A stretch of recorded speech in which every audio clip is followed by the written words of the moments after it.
Bear with us just a second, folks. You're probably going to hear an echo very briefly.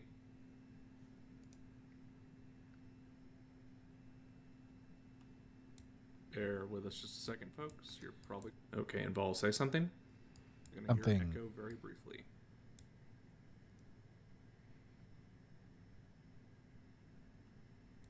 Bear with us just a second, folks. You're probably... Okay, and Vol, say something. You're going to hear an echo very briefly. Okay. So, the echo is now over, and we should be good to go. If I can, I will trim that little intro segment out of the stream. I think YouTube has a tool for that. But we're kind of winging this one. We don't have a Fern who normally operates the rig, and Vol's internet's been too bad to run the rig, so I'm running the rig.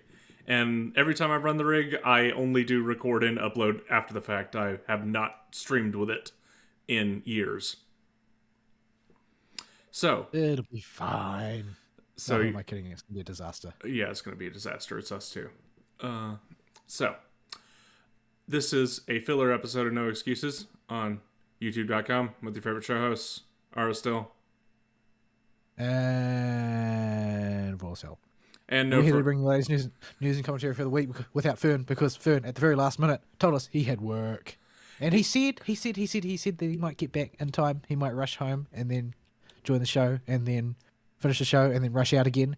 But I haven't heard from him yet. He briefly was online on Discord and then he wasn't anymore. So, yeah, he may come at some point during the show and rescue us from ourselves, but he also might not. Yes. So I've done my best to balance the audio. I've done my best to get the stream as good as it can be. I see green lights. I heard sound when I listened to the stream and on the thing, and I'm sure all the listeners did too with the 30 seconds echo there. But yeah, we're just kind of winging it. And to top matters off, this is a Fern week. Yeah, everything that's happened this week, either Fern has the best general knowledge of, or it's very much something that he specifically is interested in. Yeah, the trying out new MMOs right when they come out, indie game stuff, Nintendo stuff, that's all Fern's wheelhouse. And that is decidedly not our wheelhouse. At all.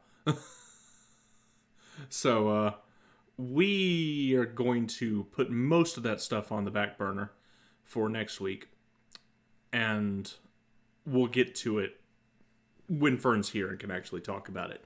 Serathis, we did see you wrote us an email, but I think you said Lost Ark's going to be in it, and we are not the ones to talk to about Lost Ark because, unlike the rest of the world, we haven't been playing it. We've been busy working. Yeah. Well, from what I can tell, that a lot of the rest of the world has been having a Endwalker style experience with it, where they spend most of their time in queue. Yeah. So, me and Vol have unfortunately had a very, very busy week. Both of us have, for different reasons. And we haven't had much time to sit down and vidya. Yeah, indeed. It's not been particularly kind to me this week, but unfortunately it's not looking like it's going to cool down anytime soon either. So, yeah, I don't know. It's not looking good. Not looking good. Yeah, the only vidya time I had was yesterday evening and today. And the rest of the week was fully consumed with work. So we'll start with your week, I guess, and roll with what we got there. This will probably be a short show, by the way, folks. I say that to jinx it so that me and Vol go on a tangent and get us in trouble. Yeah, we kind of need the tangent power today because there's not. Well, we've got a bunch of topics, but none of them are any that we are feeling especially passionate about right now. So we'll just have to do what we can anyway. For my week, I am sort of like managing the fallout of last week's insanity at work, and so that is finally starting to cool down. Unfortunately, it's going to fire up again since last week's insanity was part 1 of 2. There's going to be a second week of it, which is either going to be this coming week or the week after, and I do not know which could be either, which is going to mean another batch of late nights, although hopefully there's less inconvenient overlaps with other types of work. So, yeah, well, I just have to play it by ear. We'll see how it goes. But, yeah, so it was pretty bad. In other pretty bad news, our landlord contacted us to tell us that, he wants to cash in on the real estate boom and sell up the house we're living in, so we've got to get out in 3 weeks. And that means that now we need to try and concoct some way of obtaining a place to live. Yeah. Which is going to be rough, because the real estate market is a disaster in this country, and that includes the rental market. So, man, yeah, not really sure what we're going to do. I've moved 3 times in my life. You've moved at least 4 or 5 times in the time I've known you. Yeah, it's just part of, like, when you don't own a house, you are not in control of where you live to a great extent. Like, Yeah. you've got to rent where you can get rent. Where you can get a place to rent, and there's not a lot of flexibility there, especially with the way the government has tried to control rent by taxing landlords. Like, go figure. Like, how is that supposed to work? All that's going to do is make landlords charge you more. Yes, and that's exactly what's happened everywhere. So, homelessness and poverty have gone through the roof under this current administration. Not just for that reason, but that was a big driver of it, because, well, I mean, people need somewhere to live, and it's relatively common for people to blow more than half of their income just on rent. Yeah, it's like that's how it is in California. Like, there's no excuse for New Zealand to be like California. There's just not that much money moving around in New Zealand. So, yeah, rent is with my current living situation the one thing I don't have to pay. I do have to still pitch in for utilities, buy my own food, pay my own insurance, all that other fun stuff. But rent, I thankfully don't have to deal with. Yeah, it is the big destroyer of people's ability to be sort of financially mobile in this country. Unfortunately, due to the massive real estate bubble, it's actually getting impossible to enter the real estate market, due to you can't physically save enough money, like, at all, unless you're on a 6-figure salary. You simply can't save enough money to get a deposit on a house, because the house prices are climbing much faster than wages are. Yeah. So even if you never had any luxury spending whatsoever and put everything in the bank hoping to scrape up enough for a deposit, you wouldn't get there. That's the way it is. We're rapidly descending into a third world country. Yeah, the U.S. real estate market is not in a good spot, but it's only not in a good spot because every other industry is being hit by ridiculous inflation due to us making the money printer go burr, among other things like the supply problems. But if you print lots of money, then everyone will be rich. That's how it works, right? No, because then all the prices go up, and now everybody has less money. You may make $15 an hour, but it doesn't matter when that $15 is now worth $9 in relative to what it used to be worth. Yeah, inflation is basically theft. Like, any kind of, if your government deliberately inflates the currency, it is not them solving any problem. It is not them cunningly manipulating the Reserve Bank or the financial markets. It is quite literally them stealing money out of your savings. Yeah, I feel. And I'm using the term literally in the correct sense. That is literally what it is. They are printing money in order to steal from whatever reserves of cash exist within that country, including that held by all the people. Yeah, if you have money saved and inflation happens, that saved money is now worth less, to put it in layman's terms. Because that value has been transferred to the government's money printer.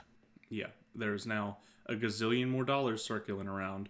So if you had, say, like I do, 5-digit currency saved up, all of a sudden, every single percentage of inflation, your savings are worth about 3 to 4% less. 3 to 4%. Yeah, because every 1% that their official inflation index goes up translates to anywhere between 3 to But 4% on average. but it didn't actually go up by 1%, did it? Oh no, it went up about 15 times that, and that's with the current one to make it even flatter. The math I'm using is for back during the pre-Clinton era when the number would be about twice as big or more.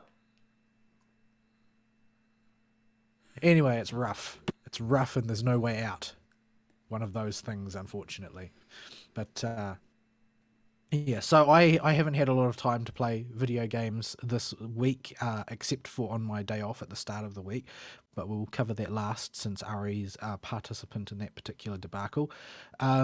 So I have basically been trying to force my way through the incredibly mediocre Valentine's event for FGO.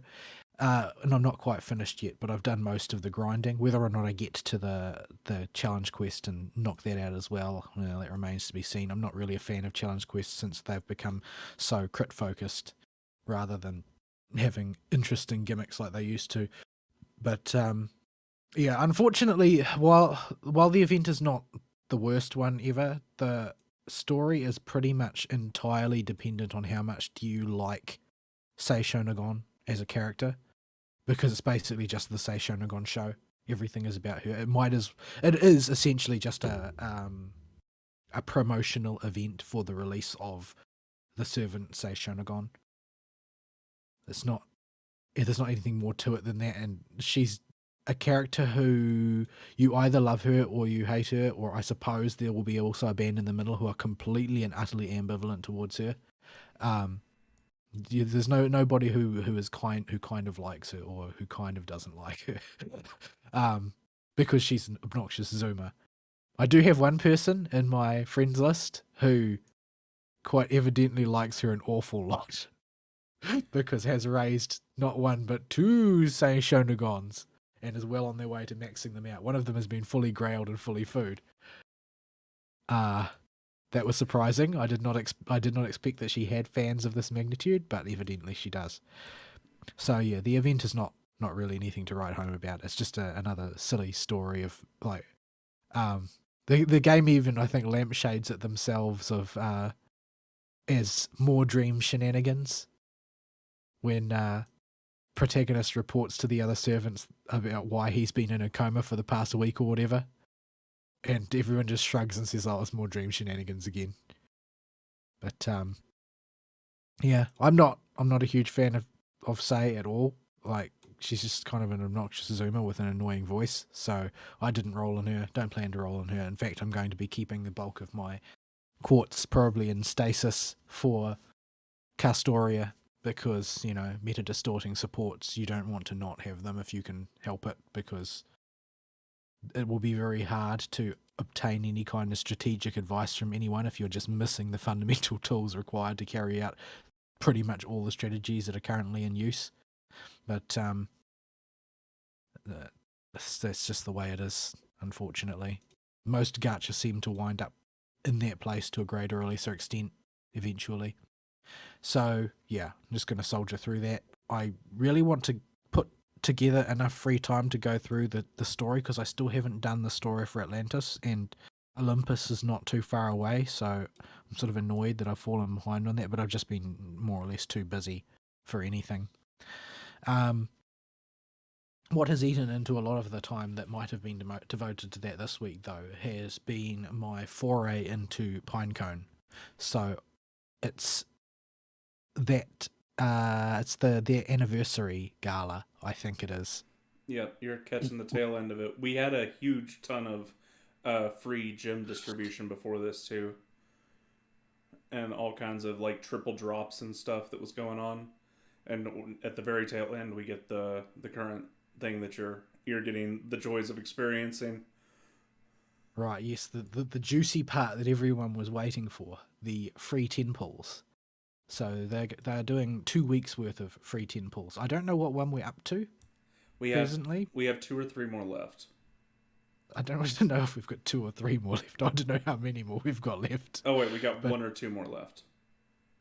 that's still not that helpful. Anyway, so yeah, I've basically been taking advantage of that to sort of springboard my way into this gacha, which it seems to be much more flexible as the amount of time you dump into it, because you can put a lot of deliberate time into mucking about with it, but you can also just skip ticket your way through and spend almost no time whatsoever on it, which seems to be the way to go. Especially with the grotto, because the grotto seems to always refund or profit you on skip tickets. You'll eventually be drowning in skip tickets, and we'll literally skip ticket everything. Well, I'm not drowning in skip tickets yet. When I do use them, my number has been going down. I've used probably about 200 odd of them so far. So my number of skip tickets has declined from like 500 to 300, I guess. But there are a lot of skip tickets, yeah. But it's basically necessary, because otherwise the game would be more grindy than FGO. Because of the sheer number of drops that you need and the rather shoddy rates of getting what you want. I've heard various speculations about how to interpret the stage list of, oh well, these are the drops, like people saying that, oh well, the one in position X of 3 is the one that's going to drop the most or the least or whatever. General rule of thumb is just go to Shiori's library and see which stage is most likely to drop it, and don't pay attention to any of the she deep breaths more garbage that the internet throws at this stuff. That's the thing that has frustrated me more than anything else, I suppose, is that none of the information on the internet seems to be any good. Yeah. Like, it's all shot through with such a vast proportion of opinion that I just want the facts. I just want the facts. What is true and what is not true. So Pinecone in the West doesn't have a huge player base, number one. It's big enough, but it's not super big. There are only really about 10 to 15 guilds, the top 10 or 15, that are serious hardcore tryhards that put out, and some of the people from those are the ones that put out the information that is there.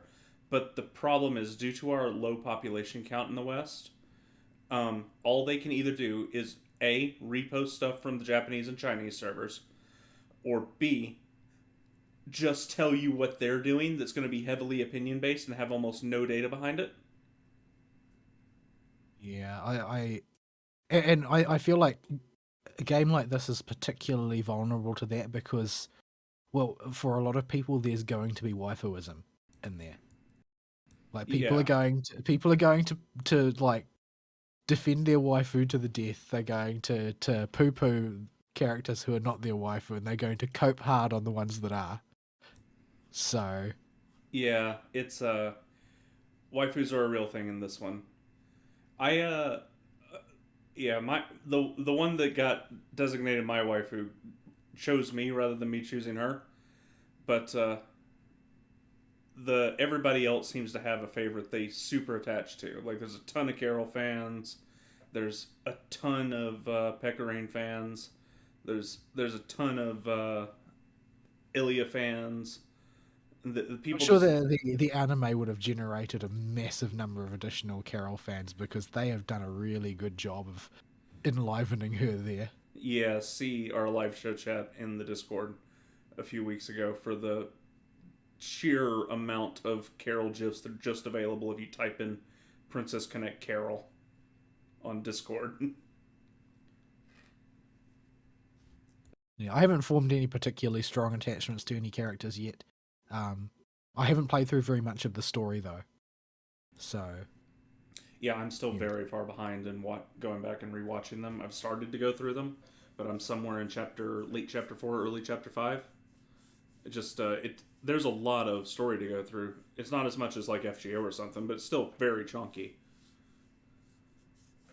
Yeah, but the presentation is very good. As I mentioned last week, I like the way they've portrayed it. I like the way that they've blended conventional cutout dialogue with animated sequences and so on and so forth. It's just been done extremely well.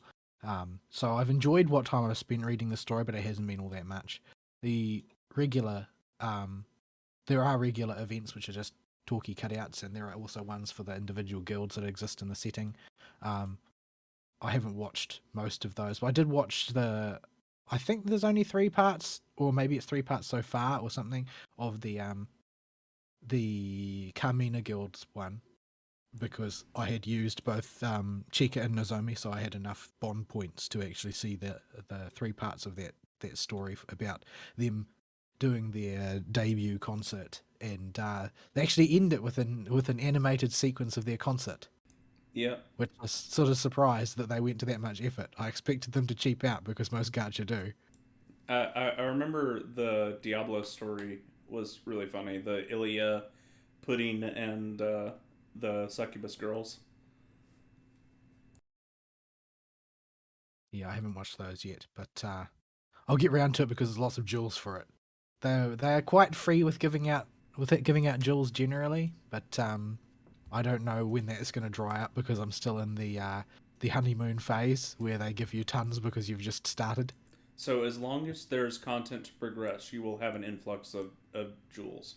Also, once you eventually hit a break point in the arenas, you'll be given daily jewels of like close. Once you're at like the point I'm at, you're getting 100 jewels a day for free, guaranteed, just for logging in. Yeah, I'm not anywhere near that. I get like 20. I get 20 Yeah. a day. Yeah. But that reward actually extends almost all the way to the bottom of the arena. So if you participate at all, you're going to get something. Yeah. And every milestone you reach, the first time you hit a new highest rank in either of the arenas, you get a ton of gems dumped on you. Yeah, there seem to be threshold bonuses. Plus, it seems to me like you also get 1 jewel per rank you move up, or something like that. Yeah, The first time you push up.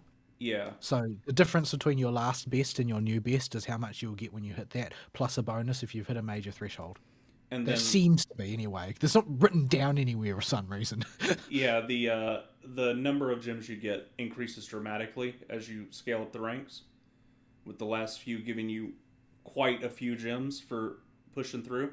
Like I went up maybe 7 spaces in the top 150 in the regular battle arena bracket the other day and got like almost 400 jewels. Yeah, I'm not planning to e-spirits it up, so I don't know how much how much progress I'm going to make on that. But yeah, so I've done a little bit of the arena, but I'm mainly getting caned by basically everyone. There's Just no real way of getting around it at this point. Just keep on leveling up, and eventually your Ilya will put you on her back. That's the thing though, is that you say that you'll keep getting jewels as long as there's content to clear, but honestly, I'm at the point where I'm not really being gated by the amount of content to do. I'm just being gated by the fact that I can't level up my characters. Yeah, that's because I need to somehow dump a humongous amount of stamina into the game. So it's basically bound directly to time and the regularity with which I can sign into the game and dump stamina. Yeah, it's level early on is the thing that holds you back the most. Then it will be gear, then it'll be levels again, and then it'll be gear again, and then you'll hit esports time. And between all that, you gotta find a way to somehow accrue enough EXP potions and mana to keep everybody leveled and skilled up. Yeah, I've just with a view towards what you said earlier. I've been every time the bonus shop procs, I just buy out all of the higher level EXP potions that are available, regardless of how many I've got in stock. Because you said I'm definitely going to run out. So oh yeah, you're gonna run completely out eventually. So I might as well pad it a little bit when those half price ones come up. Or at least that seems to make sense to me. Yeah. But yeah, so I've been doing the free 10 pulls plus whatever other jewels sort of get coughed up, because apparently the rates are really good right now. Like it's double 3-star rate or something. Mm-hmm. So I've been able to build what looks like a reasonably solid stable of characters to draw on for putting teams together. I don't really... most of my teams are very AoE based, though. I don't really have anybody who's good at just absolutely blowing up single targets, either physical or magical. So I'll have to work on that. Yeah, you'll eventually pull somebody that can do it, or you can wait to spark on a banner that has somebody that can do that. Well, you do have Because Makoto. She's not bad for single target whopping.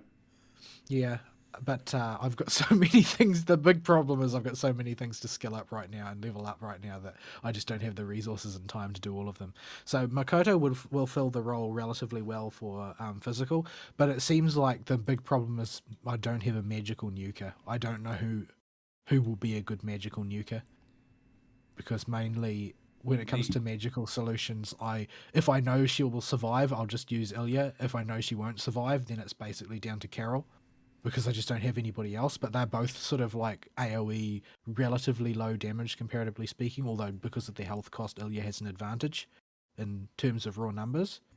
But yeah, actually trying to get that damage out has been a bit tough when I've gone up against certain monsters, like that thing that looks like a turtle made of stone or whatever. Oh yeah.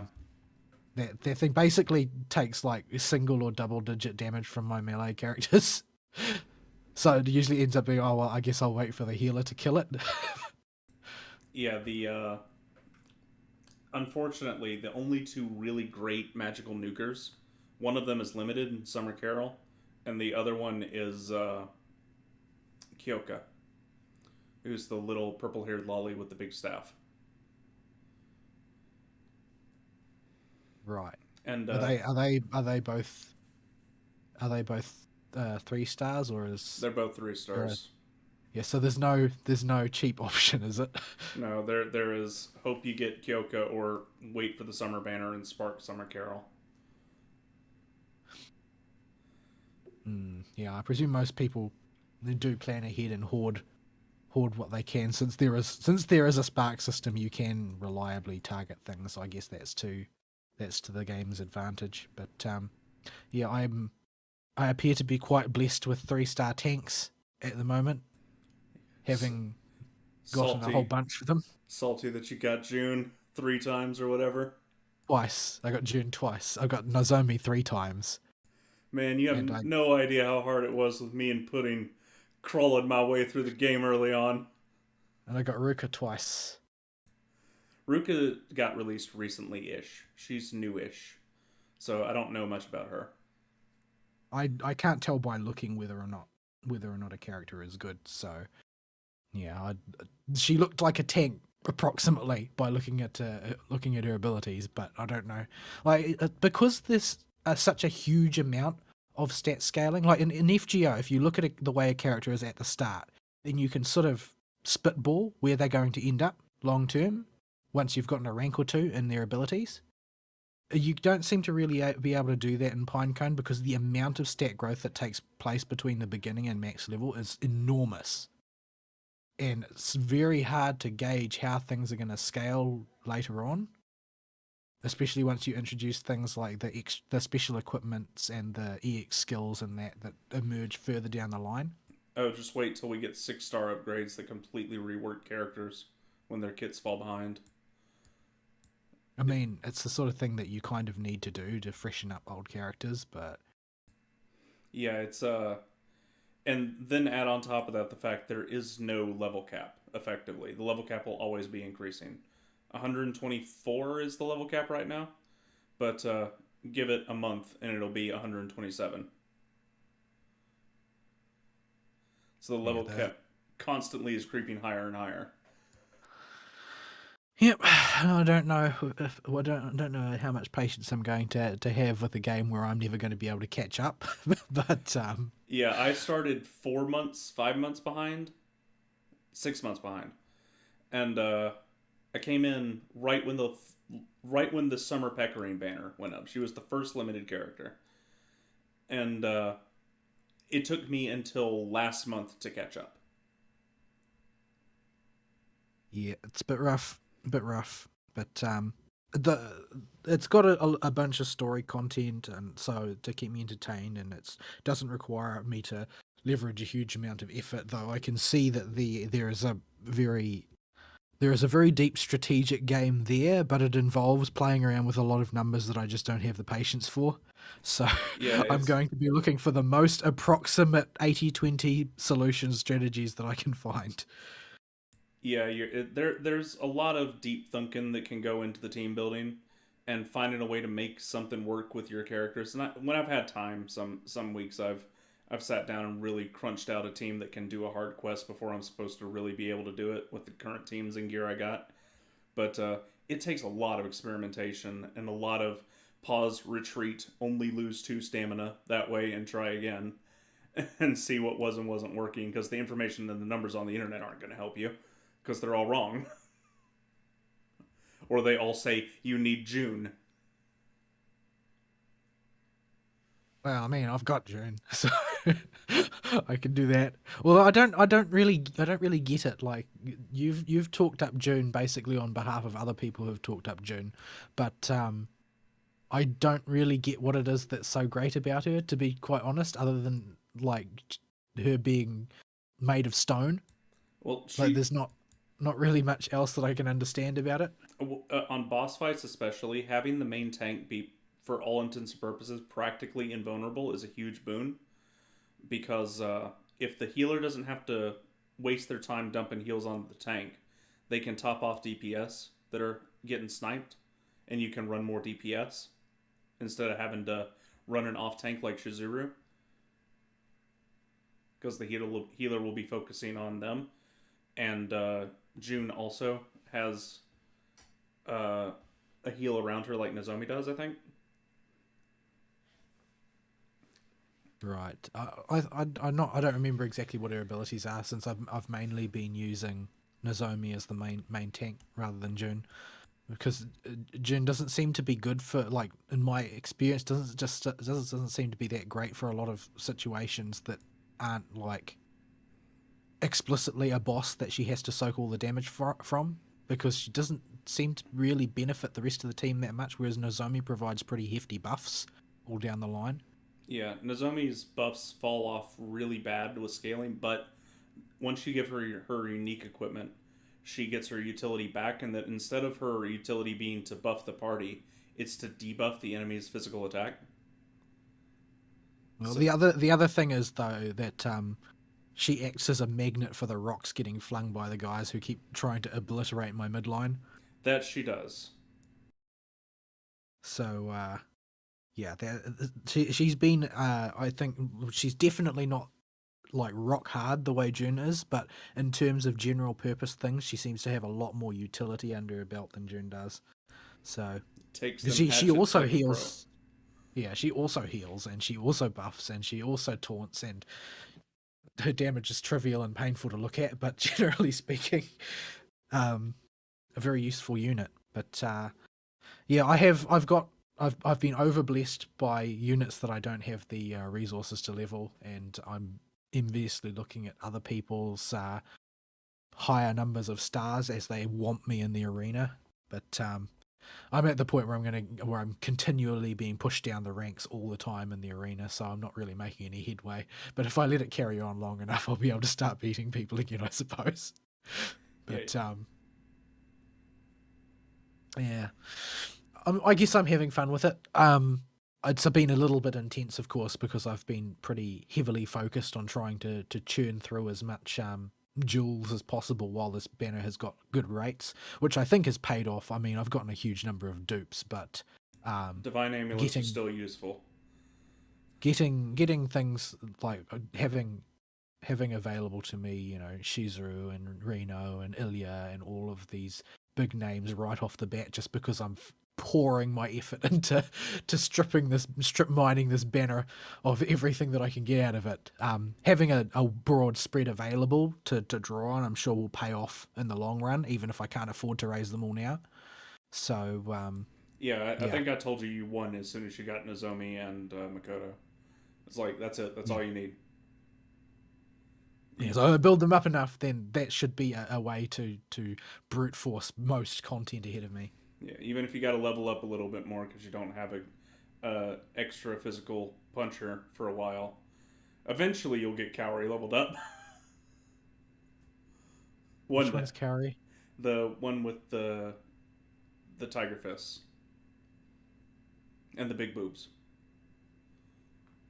You're not really clarifying it all that much, but is she the punchy one? The Okinawan one? I think so. Okay, I haven't leveled her at all, so. Don't worry, she's way down the line. You won't have the resources to get her gems for a while. But yeah, I've never played any game that has so many different shops and currencies available like all the time.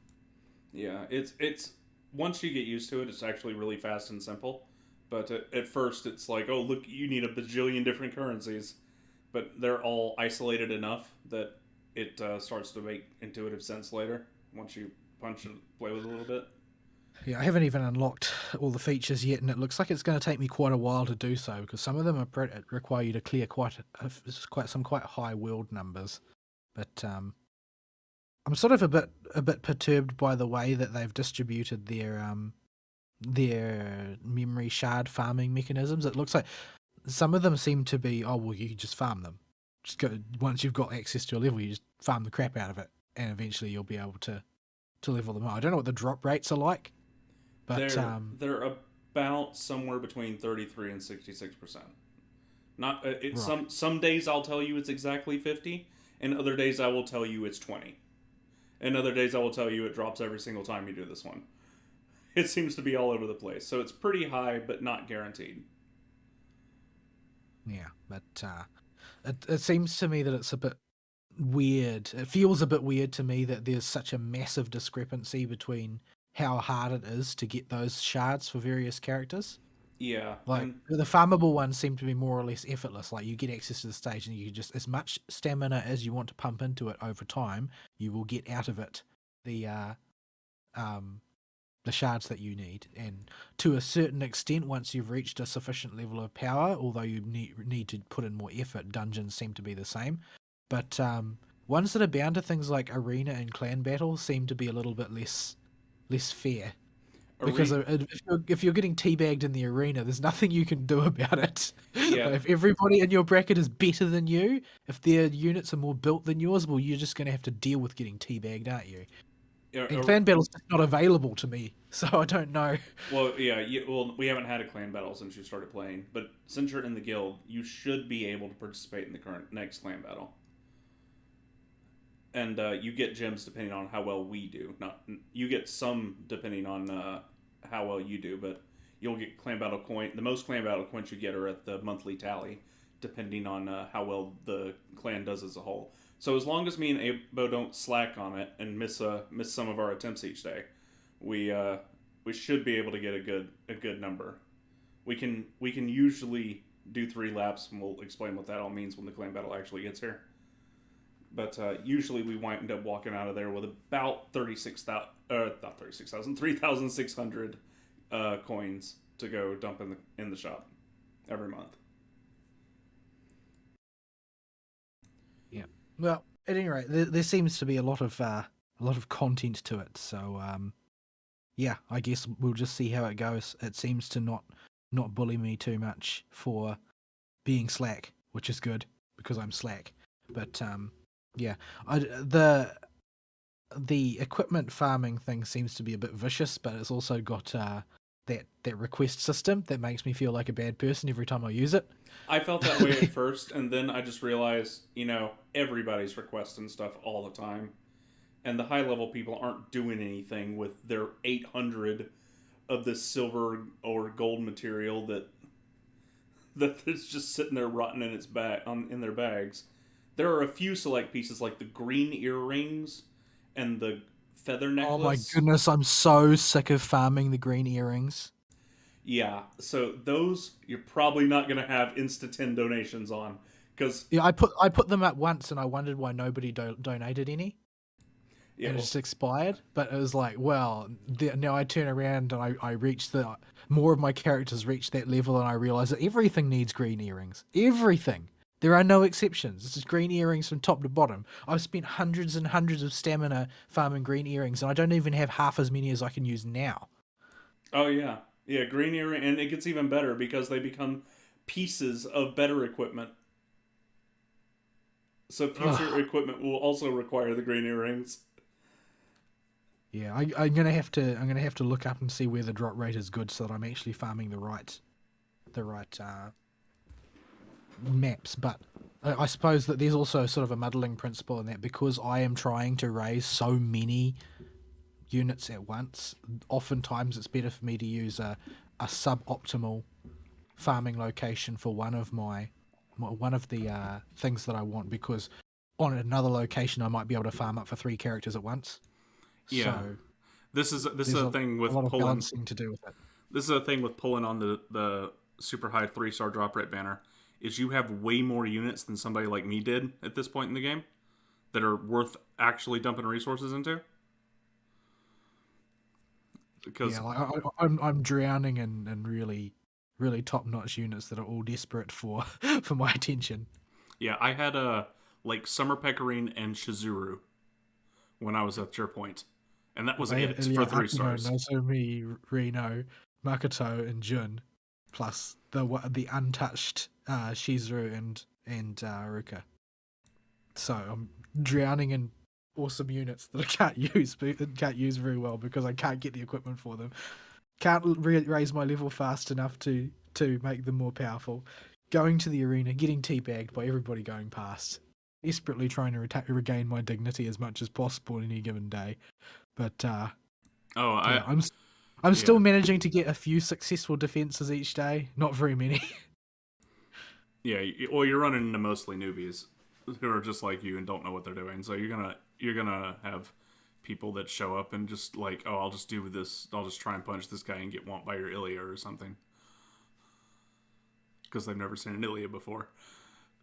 But yeah, that happens. The arena isn't something that's healthy to take seriously, I don't think, because I can see it driving a man mad.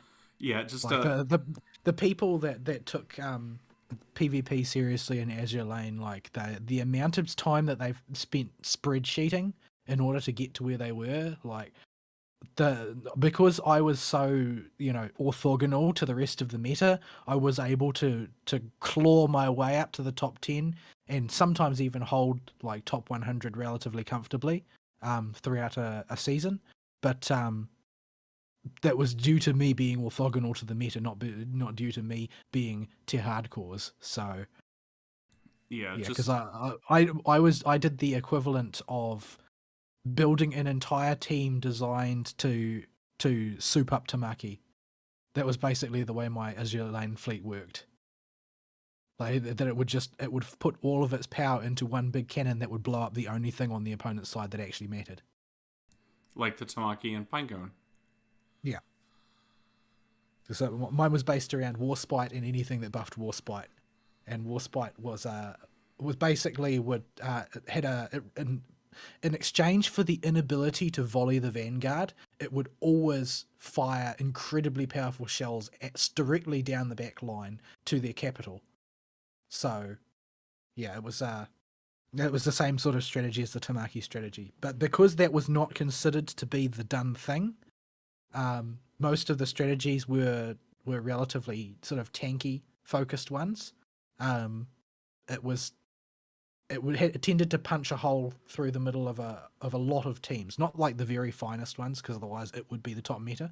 But most of the people who were trying to take on the top meta had the wrong sort of boats to deal with my strat. So yeah.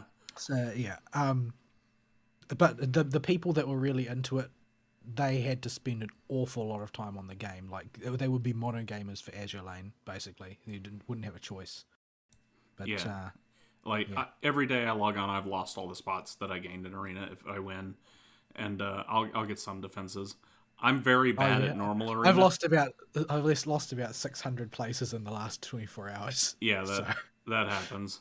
I float in the top 150 to 250 bracket, not constantly, unless I really sit down and start trying to think out a team and trying to pick my opponents. But I don't hitting that refresh button. I don't do that very much because just it feels like it's dangerous to get that invested in this type of PvP. So you're playing it wrong at that point. Yeah, so you're just trying to play it to win, and that's all. Yeah, I do that to squeeze a few extra gems out when I'm real close to hitting a gem threshold for something I need, and that's about it. So, anyway, yeah. I don't really want to talk too much about that because Fern wouldn't approve of me talking too much about gacha. But he's not here. So that's the thing. Well, I feel like I sort of have to honor his absence to some extent. But yeah, so that's eaten a certain amount of time. But once I hit that point where the stamina that I had from the first 25 levels sort of thing had run out, I was able to scale back the amount of time that it demanded of me. So yeah, I'm probably still going to have to put a bit more time in since I've not reached the what would I say, skip ticket sustainability threshold. Not quite there yet. Yeah. So yeah, but if you don't spark this banner, all the pulls you've done in this banner that you built towards a spark will be converted into skip tickets. I would like to spark this banner, but I have 33 joules. We'll see if we can reach it, depending on how many 10 pulls there are left. But yeah, because the free ones count as well. Thank goodness. I haven't pulled the normal banner. Let's see what trash equipment I get this time. I got a shard today for a character I already 5-starred. Can you get gold equipment from the normal gacha? Does that happen? It does for me now after I hit a level 124.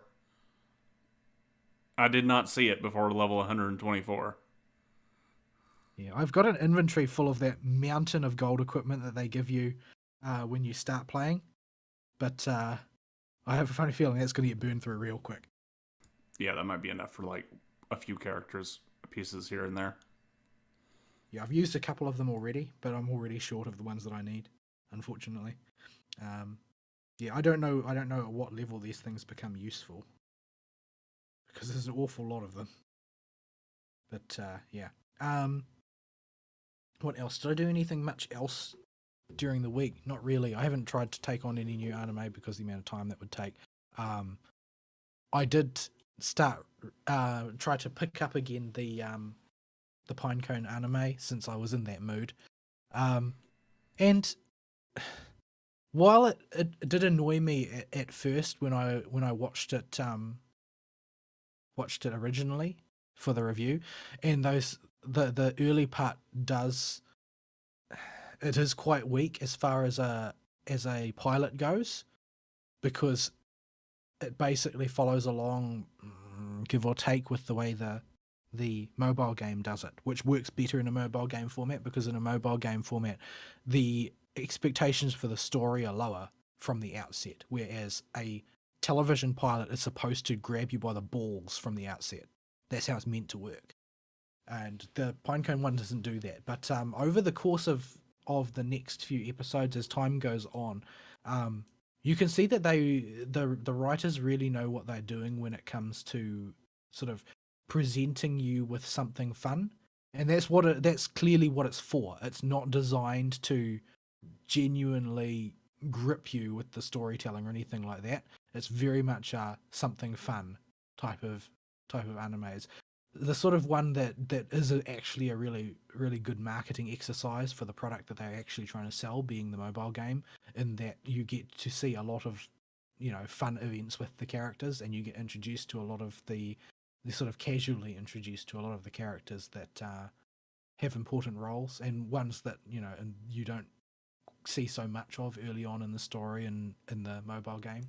Like you get in the anime series, you get awfully up close to what are those lunatics called? Twilight Caravan. Oh yeah.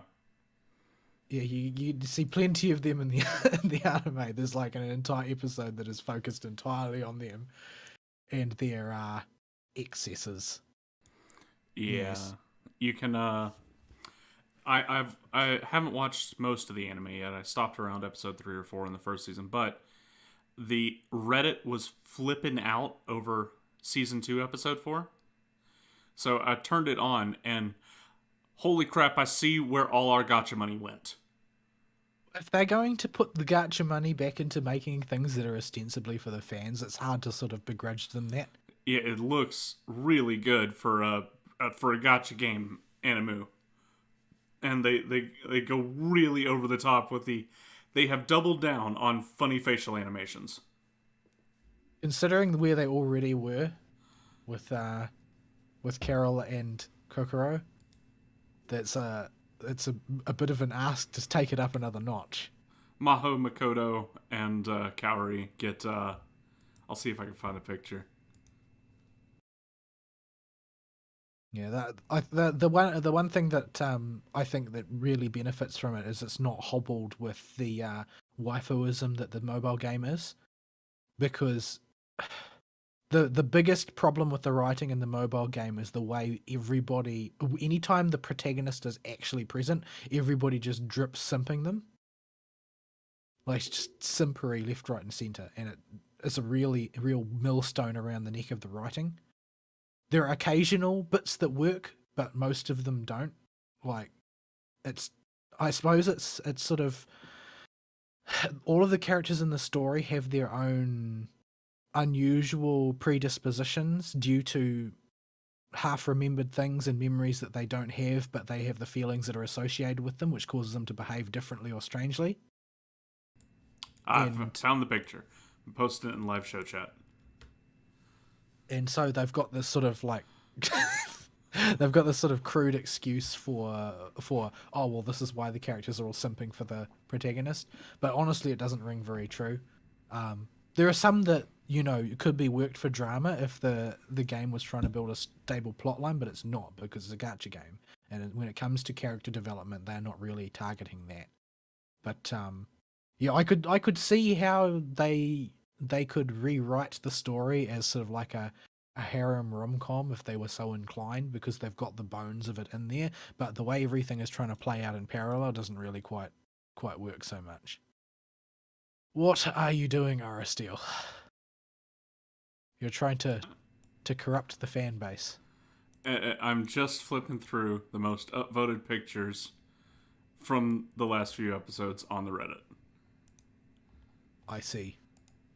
But yeah, the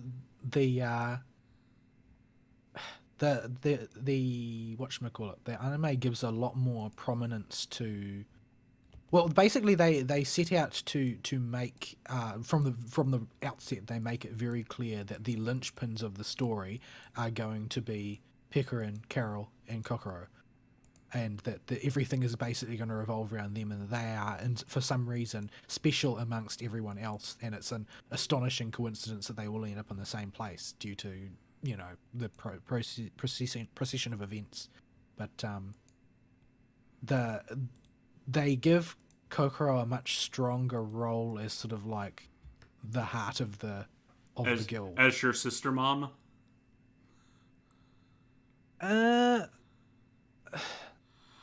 They don't play that up quite as strongly, I don't feel, as the writing in the game does. They do play it up quite a bit, like because the protagonist is such an incredible imbecile in the anime, to the point where I stopped watching it the first time I attempted. There is a certain amount of mothering being done by Kokoro, but they also go out of their way to make her the little sister on the team. Like, because it's very obvious that that's how Pikarin and Carol both see her, and they both coddle her and treat her like a little girl, which she seems to appreciate an awful lot since she spends so much time trying to mother the protagonist. But they make her the heart of the team. Like, for instance, the guild is not... In the game, the guild is Pikarin's idea. In the anime, it's actually Kokoro's idea, and it's just because she wants to be friends with the other two, and so is trying to keep them nearby, and that's her primary motivation. So they give it a much more emotional motivation than in the game. It's just Pikarin is hungry and she wants people to help her find more things to eat. That's the motivation behind the Gourmet Guild in the game. But in that's the anime, the motivation behind Pekarin. Yeah, generally speaking. In the anime, she gives the excuse and says, "Oh no, it's actually my armor's enchanted and it causes me to become hungry faster." But that's blatantly not the case. Blatantly not the case. But Yeah, so it's Pickering is almost like a background mechanism that makes the plot operate rather than a character in most of what I've seen, and it's very much the show is very much the Kokoro and Carol show. The Carol gets the center focus of very much more of the storytelling than any of the other characters, in fact, including the protagonist. Like, unless protagonist Kun is receiving another lecture from Amith, the main character of the story is Carol in the anime. And everything is about her and her dealing with the madness going on around her. Which is fine, I guess, since she's the most lively character in the cast, and they must have been absolutely churning out new fans of Carol when the anime came out, because she's definitely a very strong lead and sort of audience surrogate. So yeah, I don't know how well or how well it will go or how ambitious they will be with the anime, since I've only watched a little bit of it. But yeah, I've enjoyed watching it. I'll watch it through to the end probably, and then I'll pick up the second season unless it does something terrible to offend me. But yeah, it is, and it's always easier to watch these things when you know the characters a bit. And you're sort of eager to see who's going to show up next amongst the cast of characters we know. By contrast, while I've only read like the first chapter of the game's story, they dive straight off into drama territory almost immediately. There's a lot less mucking about going on the way there is in the anime, which is the anime is mostly mucking about. So you are just spamming faces, constantly spamming faces. There is underboob and belly in there too. I guess that's true. But yeah, I'll leave that there because I've harped on about Pinecone long enough. That's enough to serve the purpose for several weeks, I think. But so you said there's a character release coming up though in the game. Yeah, Kasumi. So they have an event every time a new character gets released, it seems like, and sometimes the event will only have the 2 new characters be released, but the event will happen for the duration of only one of their banners, and then after the event, the second character's banner will be up, but the event will be over.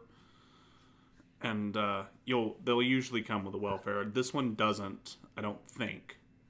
But yeah, once the event's rolling and you play it a bit, we can save it for talking about it during your week when you actually do it then. Was there actually any like event centered around Muimi herself? Because she's new for the Scala, right? She's been in the main story quite a bit. Yeah, I know, because she appears right at the start. Like, she's one of the first points of drama that takes place in the story. Yeah, so I think that's why she didn't get her own event. Right, because she's already too big in the story. Yeah. It would be interfering with the current plot, I guess. Yeah, so they have, but for like Kasumi, who hasn't done anything in the main story, she gets her own event to introduce her before they give her banner, or while they give her banner. I have no idea how good Kasumi is. Well, if she's not like meta distorting, then you probably won't have heard of her from the JP server. Yeah, the one everybody's screaming about right now is Summer Saren, because Bikini Saren is TP battery for the entire team. I like Saren as a character. Like, she just seems like an all round good person. But yeah, Mama Saren. They have the beach episode in the series, and that's basically about Saren and Akino competing to try and seize the food business on the beach, sort of thing. Because apparently they're childhood friends, which is something that I haven't picked up from any of the story in the game yet. But yeah. I just love that Makoto face in that first screenshot I posted. It's not the sort of face I normally associate with Makoto. Makoto has been a more interesting character than I expected, though. Like, I haven't done much with her. I thought she was just going to be sort of like a bland one-note tomboy, sort of like Mordred without the daddy issues. But she has a bit more emotional depth than that, largely due to her friendship with Yui and the fact that they're radically opposite people. Yeah. And they add a bit of drama to it as well in some of the scenes, like with Makoto being a bit concerned that she's going to take your attention away from Yui, who she's trying to set up with you. Oh, yeah, she tries to play matchmaker with the protag and Yui every opportunity she can. Except that anytime the protag pays her any attention, she is concerned about it but can't seem to bring herself to actually turn it down. Oh. Which is why I say that the thing's basically written for a rom-com. But, yeah. Anyway, I'll leave it there. Otherwise, I'll carry on forever. All right. So we are almost at our goal. Oh, we're past our goal. We're at over an hour. So, instead of taking a break, because I don't trust myself to pause this rig unless you really got to use the bathroom at some point. Not yet. I guess we'll just jump straight into my week. My week would have been a normal week where I would have had some free time, except I went from the main employee in a small business to the owner of a sole proprietorship for about 4 days. This doesn't sound ideal. No. So the opossum ran off to go do something in Savannah that he's done with engineers we know. And from what he told me, it sounded like I'm going to go hang out and have fun in Savannah. And you stayed here and hold the fort. So the fort was constantly under siege while he was gone. But I managed to muster the cannons and fire off enough shots to deter the invaders from taking the castle for another week. And it was painful. Oh, goodness, it was painful. You know, I rag on the opossum for not doing anything.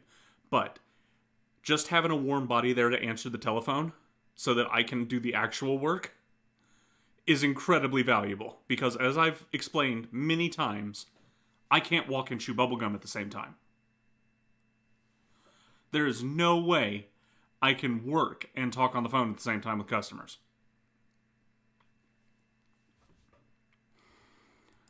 So it turned into just like, I had a guy that is apparently very bad at his job because he's supposed to be somebody that installs this garbage for a living, and making me go over the entire submittal we did for a huge job with him, page by page. I don't understand how somebody can be in construction and in installation and need the rep to sit there and explain to them everything on the submittal for the stuff that they ordered. But it's Atlanta. So that was fun. And this ate my entire week, pretty much. I had Sunday where we did the thing, we'll do that last. And then we had Saturday, yesterday, where I played a little bit of Final Fantasy XIV and finished off my monk. And oh boy, am I glad that's over. I'm finally free. You have no idea how happy I am. You really didn't like the monk.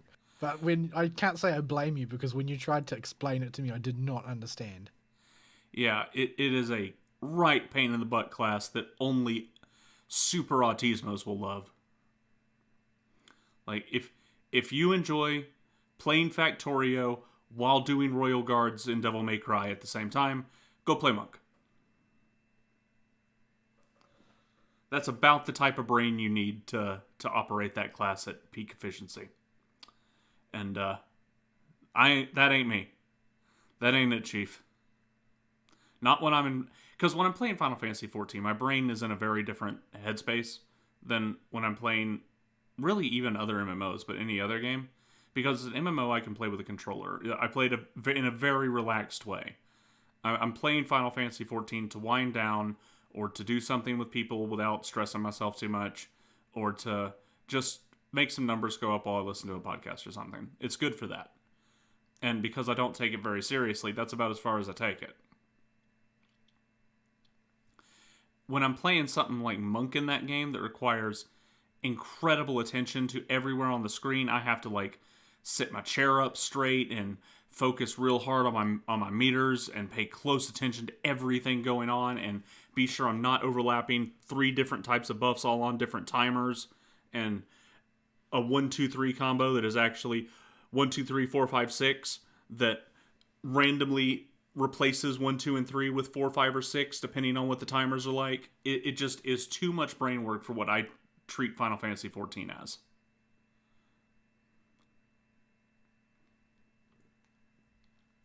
You still want to bring the suffering to others. Oh, yes. Like when you were like, oh, I want to level some Dark Knight or whatever it was, and I was like, oh, I don't have really many characters in the level range, except Monk, and you're like, yeah, you should play Monk. I think my words were, you should suffer. Why would you do this? Because I need other people to understand the gravity of the suffering that was But leveling I don't Monk. understand how Monk works at all. Don't worry, I don't either. I've got the stupid thing at max level now, and if you ask me, what do? I would say, I don't know. Just push the buttons and that makes the chakra light up, and try not to screw up your rotation while you do it. And that's about as far as I got in my mastery of Monk. People who like Monk really like Monk. Yeah, because it's... they're obsessive about it. Yeah, it's so obtuse, it's almost a straight line.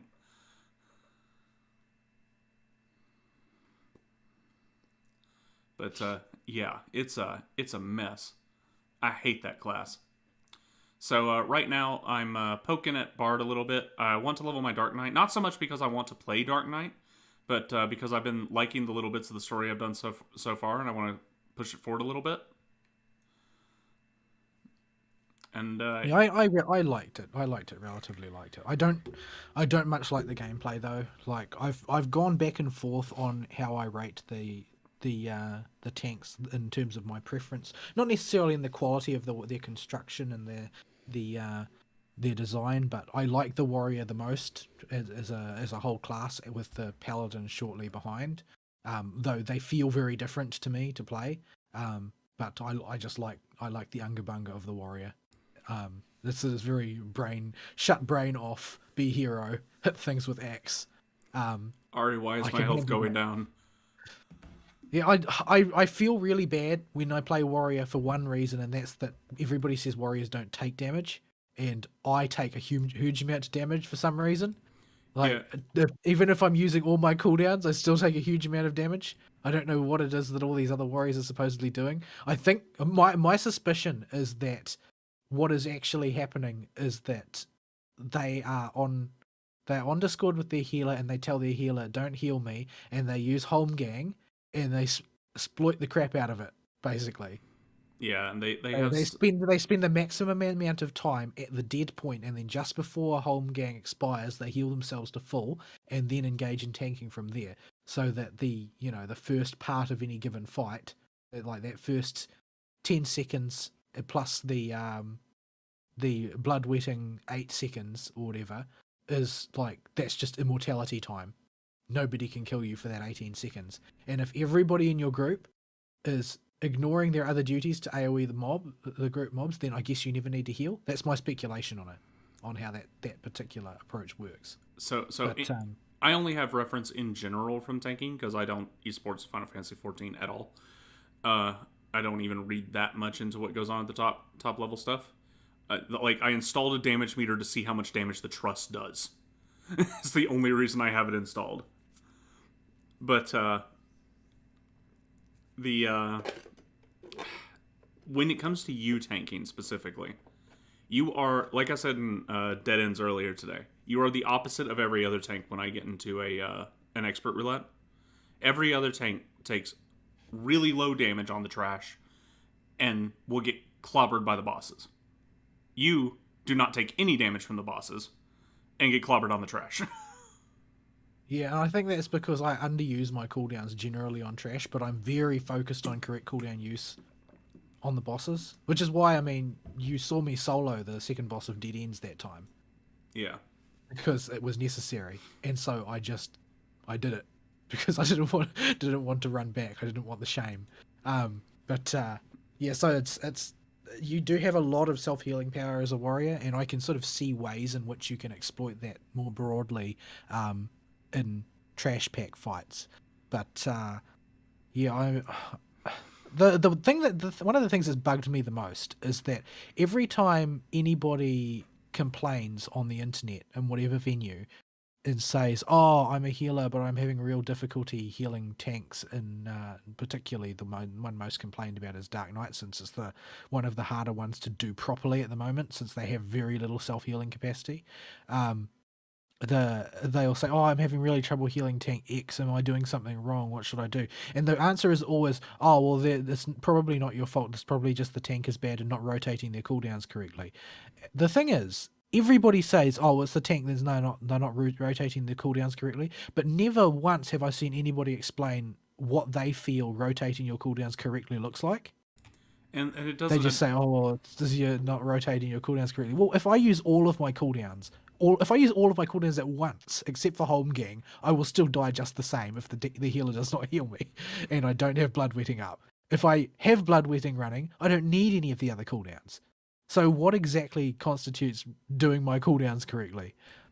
The But I other think I thing. think they're probably operating on some strange basis of you've got an esports team who, including the healer, are all doing nothing but massive amounts of AoE damage, and you've got a white mage who is stunning the mobs.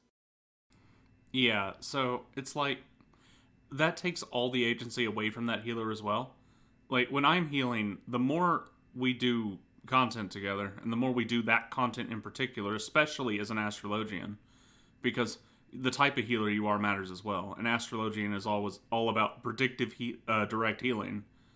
So for our niche and HOTS, and just learning when to put exaltation on you, when to set the bubble up, when to push the horoscope button, like setting these things up so they go off at the appropriate time during a trash pack or during the boss is going to help you keep your tank up. But that's all agency on the healer to actually learn what the fights are like and learn how much damage each type of tank takes. Like this is just a part of learning the video game. Just the only answer is play it more. That's hard. That's harder work than get a magical answer from Reddit, but you do have some agency here. Yeah, I just there's one of those scenarios seems to be playing out where there is this sort of collective consciousness of the community that says things should be this way, but nobody is willing to explain the fine detail of what this way actually constitutes. Yeah. Like I presume that like one time when I've seen people try and answer these questions on Reddit, right? It's like somebody had that healer question. So, oh, I play I can't remember what it was, a sage, let's say. I play a sage and I can't keep Dark Knight tanks up. What should I be doing? Here is what I'm casting. And you have a whole bunch of people who will line up and every single one of them will say, "Oh, well, obviously you need to cast these things in sequence, and then the tank will be kept up effortlessly." But all of them disagree on what those things they cast should be, and ultimately, by the time you get to the end of their paragraph-long response, their answer has been cast everything you've got, and it's like, well, you are all sitting in your ivory tower talking down on the tank and other healers and acting like the answer is so obvious, but the only thing that you've actually said is use everything you've got in your toolkit all at once in that one fight, that one trash pull, and then everything will be K if you blow every cooldown in one trash pull. Well, yes. If the answer to the problem is push literally every button, one of them's got to be right. Yeah, so I mean, what actual knowledge is actually being dispensed here? What do you actually know about how to play the healer in that scenario?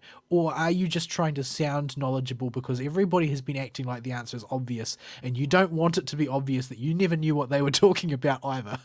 Especially when it comes to healing in Final Fantasy XIV. Because of the long global cooldown, being out of practice can really knock you off your game a little bit, I've noticed.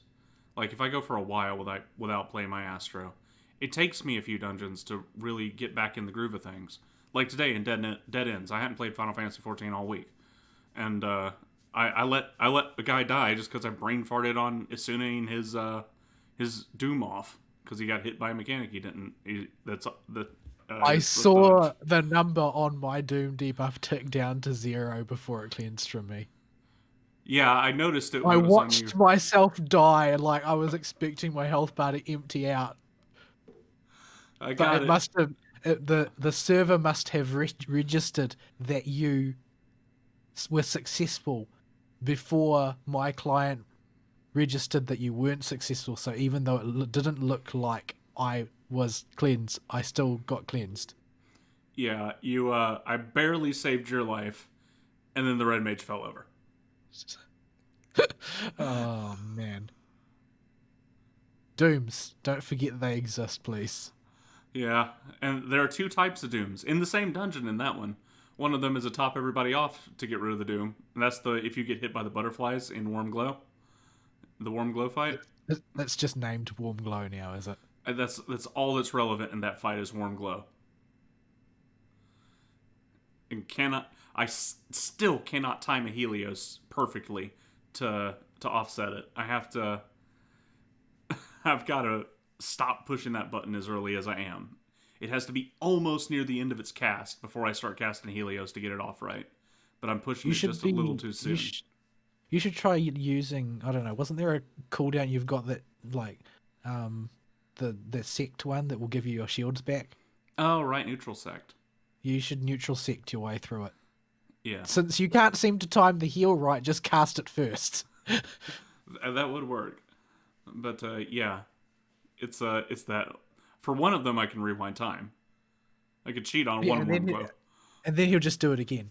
Yeah, he does have one section near the end of the fight where he does it back to back. But yeah, I can't say that I particularly like that dungeon, partly because it's incredibly depressing and partly because I have palpitations every time the second boss starts laying down those AoE circles. Because the explosion delay is so long on that pattern. It just... Yeah, by the time the first one goes off, I've forgotten the order they went down in. It's that dungeon is by far the hardest of the 3 level 90 dungeons. And it's the one that's... The ones that seem to blow like clockwork. Yeah. Stigma, whatever, and Smileton are easy mode. We can take a nap in those dungeons. But in Dead Ends, well, Warm Glow isn't particularly dangerous as long as I'm, halfway awake. It's just a fun challenge for me to see how much I can offset it, knowing that it's coming. The other two... It's borderline a great group super bolide, though. So yeah, it does look quite scary, but mechanically it's not that scary because he doesn't do anything for a little bit after it. He gives you like a good 3 seconds before he starts doing anything else. Yeah, I think I'll have to think about how to take care of that one on Scholar. I'm not really sure. Yeah, it's the only one that's a little bit scary is the back-to-back one if I fall asleep and hit the wrong button, or somebody's way out of range and not in range for AoE heals. But then the first 2 bosses, though, there's so much dancing and potential for disaster. Yes, we're talking about how interesting and challenging the most trivial content in the endgame is. But yeah, well, we don't esports this game, so yeah. Like, well, I think that even saying that it's because we don't esports the game might be ennobling it a little bit. Yeah, it's like I don't, just in case you weren't clear, we don't have the free time that we used to. If this was World of Warcraft back in Wrath of the Lich King to Cataclysm days, when we could get wasted and no life our way from 1 to level cap in a week, maybe we would be at tryhard tier and be able to esports it. We're not like that anymore. We have jobs. Yeah. I know we complain about this every single week, but given that we used to be able to esports stuff, and now we just physically can't with the hours in the day, we can't be as in practice anymore. And being in practice, especially as I've noticed we start to get older, my natural reaction time is of starting to dip. Yeah, you're not hyped up on like 2 liters of energy drinks when you sit down to play either. Yeah, no. It's you just it's just something that happens when you get older. Yeah, I suppose anybody older than us who's listening to this is absolutely furious with you for acting like you're old. Oh yeah, I'm sure they. Yeah, I don't doubt it, but it's starting to hit me, and anybody older than me has had it hitting harder as they get older. But yeah, we're just doing what we can with it. But we did play some other content last week. We did. The week has been such a hell week that it fuzzed my brain on the specifics. So I'll have to pull it up here. And I'm aware y'all are probably hearing the clicking of my mouse during this show a little bit. That's why I've been manually muting the mic on OBS's end quite a bit. But there's nothing I can do about that with the short notice we had to set up the rig the way we got. So unfortunately, you're just going to have to live with a few mouse clicks. So yeah, I don't remember what everything was. Right. So on Sunday, I had the bright idea, since me, Vol, and Abo were all on at the same time. I talked them into going ahead and doing the current tier raids. Vol wanted to see the story, I wanted to see the fights, and Abo was kind of just along for the ride. But but yeah, we managed to do them all, and all of them were pretty painless, except for you disconnecting on the third one. Yeah, well, it happens. Not much to be done about it. So yeah. So you didn't blindly run off the edge of any of the arenas or anything like that? No. Second dungeon of the near raids. So hang on, I'm gonna sneeze. Okay, it didn't quite sneeze. Fought it off. But the first circle, the first raid we did, since this is actually a boon that Fern isn't here, so we can talk about all this stuff. Still love you, Fern, but we got to be careful with spoilers while you're here. We don't have to be careful when you're not here. So first circle was the chain whip guy. I forget his name. Thonios. Yeah, okay. That guy. He didn't have anything that, other than his hot and cold gimmick, where you had to match opposite colors while dodging his flail. I don't really remember anything special about him. He's really simple. Well, it's an earlier far fight. That's going to be simple from the outset. Yeah. So, do you remember? Just gotta make sure you get so long as you get the pizza right, you'll be fine. Yeah, get the pizza right and get your colors right, and that's about all that goes on in that fight. Yeah, there's only one even remotely hazardous overlap, and they give you a lot of time to get yourself sorted. Yeah. The second boss is the hippopotamus, hippocampus, whatever its name is. The horse at the water horse thing. Well, I mean, if you want to call it a horse. I mean, that's what horses looked like back then. I mean, that's whenever somebody says hippocampus, that's what I think of as a water horse. But because that's what hippopotamus means. Well, it's no, hold on. Hippopotamus is a river horse, right? Is that what it means? I can't remember. But I call it hippopotamus because hippopotamus is fun to say. But you called it a hippopotamus first. Why? Yeah, on Sunday you called it the hippopotamus first. But I don't remember that. Yeah. So this boss is weird, but not in a. It's in a sewer, number one, and I get enough of that at my job. But it's not like a tentacled creature, so it's not the regular sewer boss. Yeah, it's this weird Asian monstrosity that has a detachable head that can fly to certain parts of the arena and pivot from its body, and it'll shoot laser beams or water beams wherever its body's facing from front to back, plus wherever its head's facing, and then it can send its head off to go run down one half of the arena. So that's the main basic gimmick of the fight, and then you get the part where he reduces the area you have to move to a relatively thin circle around him.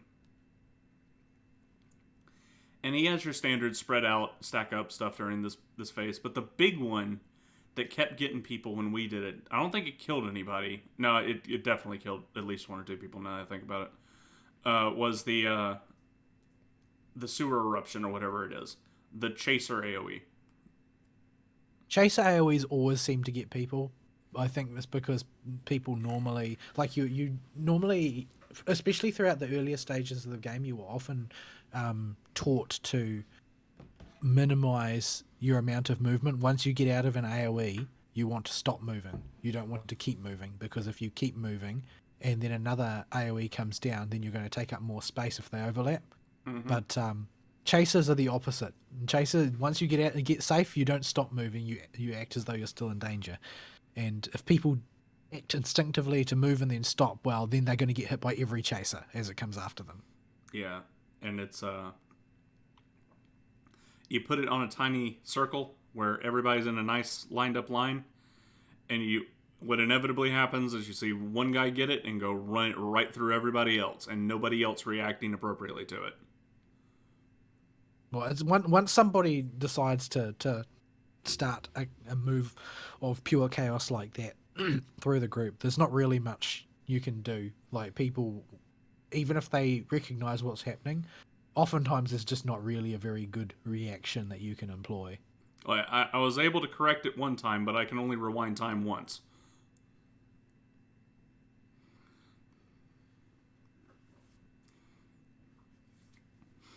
So yeah, he was an interesting fight to do. Not as cool as the Eden intro fights, these first 2, but still interesting enough. The third circle one, I have one big complaint about the Phoenix fight, and that Phoenix is red and orange. Phoenix is everything else he summons is red, orange, and with a little bit of black.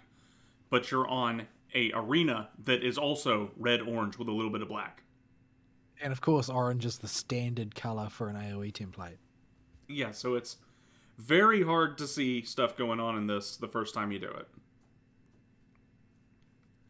Like, if you look at the pattern on the floor, you'll notice a little square on the tile designs in the middle, and it has 4 very distinct sub-squares that poke out of its corners. And this is where ads will spawn that need stuff dropped on their head. And unless you know the ads are going to spawn there, it's very easy just to miss them. And you have to have one person at each of those 4 little squares on the geometry on the floor. In theory, you could see the little floating teeth eyeball things ahead of time that you're supposed to zap with the AoEs, but they're really hard to see, I thought. I don't know. Yeah, I had trouble with those. Like, I couldn't track their positions very well because they just have a sort of indistinct shape and they're quite small. So it's just hard to keep an eye on what they're doing, or at least that's how I found it to be. Yeah, I mean, it's not encounter breaking in normal mode, but I imagine on higher tier difficulties this would drive me insane if I had to laser focus and deal with this color palette.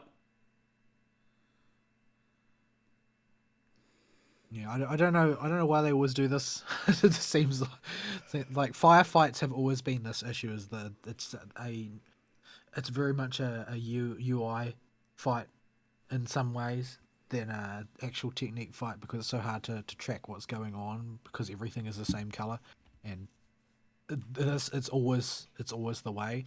I suppose if it didn't have this much trouble because the ground is such a dark color, comparatively speaking, whereas the platform is not such a dark color in Phoenix. But it was a more engaging fight than the previous 2, and I have heard that it is like the number 1 cockblock fight in Savage as well. Yeah. It has a lot of stuff that looks like it could potentially kill you. I don't remember very much going on for me as a healer, because I was healing all these. Most of it was business as usual. Stay out of the yuck and heal the people. and do a few of the encounter specific mechanics, like drop the bomb on the right spot when you get targeted by an AoE. But the rest of it was mostly on the tanks this fight, where you had to separate the ads twice during the transition phase and do the whatever type of tank buster he had that was slightly different than normal.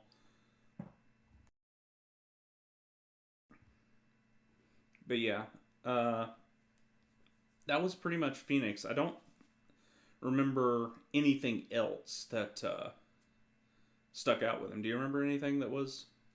Oh, and of course he's another boss with a left-right wing, but at least it's not called larboard and starboard wing or something. Yeah, the only thing that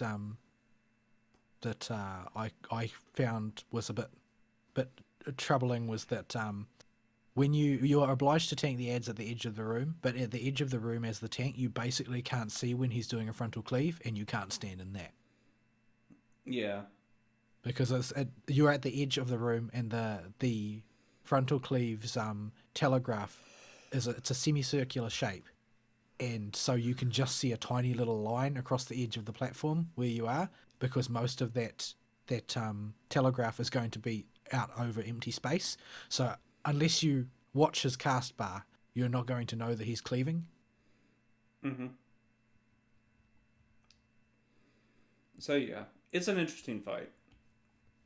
I didn't dislike it, but it didn't jump out at me as something super duper spectacular. And then the last fight is Dracula. That you're just going to force him to accept that that's who he is. Yeah, like I don't see how people who have played Castlevania don't immediately go, "Oh, what's up, Dracula?" as soon as you walk in the dungeon. Because he looks like Dracula, he talks like Dracula, and in Savage Mode, he has a bipedal demon form that looks like a feathered version of his Portrait of Ruin demon form. The dude's Dracula. I'm sure it's just a coincidence. Like how at the start of movies, there's always that disclaimer that any resemblance to people in real life is just coincidental. Yeah, so Dracula's main mechanics are ones you either have to do a few times to really remember, because of the different quadrants and what that does to the pillar in the middle. Actually, I found them quite easy to get the hang of. The lightning quadrant is proximity bomb. What's the next one? The water quadrant is a knockback. The green quadrant, I can't remember what it was, is poison bombs that drop everywhere, and the fire quadrant is a stack marker. Yeah, so the only one I remembered after the fight, after this week, was the water one. And that's because it mirrors the other key mechanic, which is the cape mechanic. I'm not sure, the cape sword mechanic, where you need to position yourself near a marker on the ground that he'll place on either the east or west side of the arena, and it will be either a cloak marker or a sword marker. And the cloak marker has a ginormous knockback on it, and the edges of this arena are lethal, like most raid encounters, so you don't want to get pushed into the edge. And then the sword one, what did the sword one do again? The sword one was like a massive cone. Yeah. Like the cone used in Eden's version of Cloud of Darkness. Yeah. Where it's almost the entire thing, and there's a sliver to the left and right that is safe. Yeah. So those were the two main mechanics of the fight. And thematically, the fight felt really fun. I liked the way the effects and everything flowed together in this fight. I thought everything looked really good, and it was really fun to do. I felt like it was a very, very good and stylistically cohesive fight. Like it had a good feel to it. Like it felt like a story boss encounter. Whereas like, we're fighting our way through a sort of a menagerie. So the first boss is the jailer. The second two bosses are basically creeps living in the menagerie, and the last one is like the guy who runs the show. So the first boss is kind of he's kind of a loser, much like the guy who he actually turns into. So it's sort of, well, I mean, he's going to be a bit of a lame duck, I guess, and the others are just beasts after all. But the third one felt like a character. It felt like a character fight. Yeah, so I will never remember his name is actually like Hesperos or something, because every time I see him, I'm just going to see Dracula. It's like the birds, right? Yeah, it's Or like something. yeah, it's just Hesperides. Who have they cribbed that name off of? The entirety of Endwalker is just shot through with references to ancient Greek philosophy and mythology. yeah, well, all the Ascians, ever since they were introduced in Shadowbringers, have all had Greek references to their names.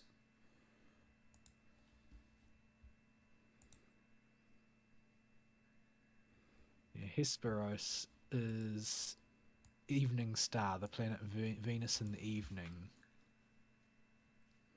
Son of the dawn goddess Eos, my fury. Half brother of the morning star Phosphorus. I see. So yeah, it's an interesting fight. I like Dracula the best of all the 4 fights we did. And yeah, I liked it the best, not because it was necessarily because it was the hardest, but because it was the most flavoursome, I felt. yeah, it just had the best feel to it. Like, I wouldn't mind doing this fight, having to do this fight every week for farming. Like, if you look if you look at, like, I think the one that suffered the worst in my mind was probably Phoenix, because we already fought a Phoenix and she was much cooler.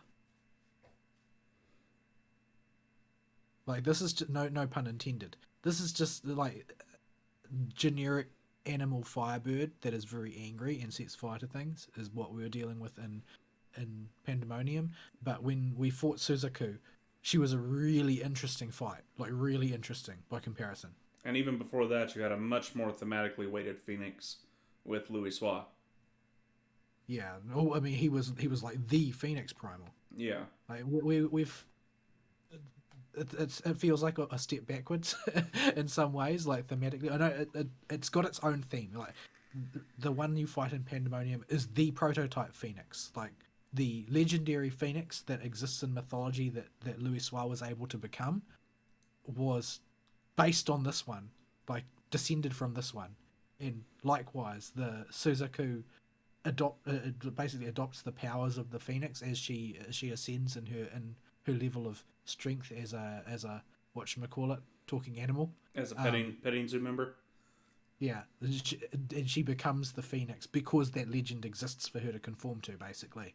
And they all proceed from this one. But this one's just an angry, burning bird, really, ultimately. It doesn't have anything that screams, I am the progenitor of all the angry firebirds from here on. Yeah, the way you get dropped into the fight too, Dracula just kind of shows up and changes the hallway into the Phoenix arena. Yeah, and Abo was really mad. Yeah, Abo has a thing. He really likes open world design stuff, and he likes when there's a bit more to something than just an arena. And so when we started getting arena over a bottomless void, it started to rustle his jimmies a little bit. And every time we come into an arena that's arena over a bottomless void, his jimmies just get all kinds of twisted into knots. Yeah, I've heard other people complain about it as well. It's not something that's unusual. It's a very popular complaint about the way a lot of those later raids are done. But yeah, I don't think I was quite so upset as him, but I have seen other people complain about it before, especially because the Eden series was so egregious about it. Yeah, it's not something I mind at all, but I can see how it would I don't know. rustle jimmies. I think in Diamond Weapon was really cool. Oh yeah, well, yeah. The bottomless vista thing doesn't bother me at all to begin with, but I can see how it would rustle jimmies. But yeah, in Diamond Weapon, I think he'd be okay with that one. I don't have any data for this, but just a feeling I get, because that one's cool. unless you're a mechanist, in which point your healers are going to hate you in that fight because you're going to die 80 times. It'll be fine, probably. No, he won't. We should have left that guy dead. I don't know how high the weakness stacks go to, but he must have been doing 0 damage by the end of that. Yeah, probably so. It'll be fine. So yeah, that was the raid series. Overall, not my favorite raid series so far, but it's the first tier of this raid set, so it's about what I expected. I don't really feel that strongly about most of the first tiers. Like they're usually a bit on the low key side. So yeah, it's sort of like within the realm of my expectations, and generally I feel okay about it. Yeah, it's if we compare it to like Omega or something, the first tier was okay. It had about the most exciting fight in there was X-Death, who would be our equivalent to Dracula here. Yeah, I don't even remember the others though. Like there's like a snaky dragon thing, and what else? Yeah. They always backload the real showstoppers. I can't say I blame them for it, but yeah, like in tier 2 we had the Train and Kefka and Chardonnuk and Chardonnuk and Chardonnuk again the next week and the next week and the next week. What have you got against Chardonnuk? We've done him how many weeks in a row? Every week. Every time me and Vol queue up together for normal raids, we have gotten Kefka a couple times, and if it's not Kefka, it's always Chardonnuk. The Train one is so much cooler. Why is it never the Train one? I don't know. Can you even pull the last one? Because I know that I've never gotten Soul of the Creator. I've never gotten the final boss of Eden. I've never gotten whatchamacallit, Omega M and Omega F. Omega boys and girls are different. Can you actually pull those? I haven't done normal raid roulette that much, but yeah, so the rewards are not great. Yeah, it's something to do when we got 10 extra minutes at the end of our roulette cycle. But yeah, I can't. So the Omega first tier has that orb, right? The beholder that has a gravity mechanic. Oh, we got him once. Yeah. Yeah, I think it was. Because it definitely wasn't the second tier, I don't think.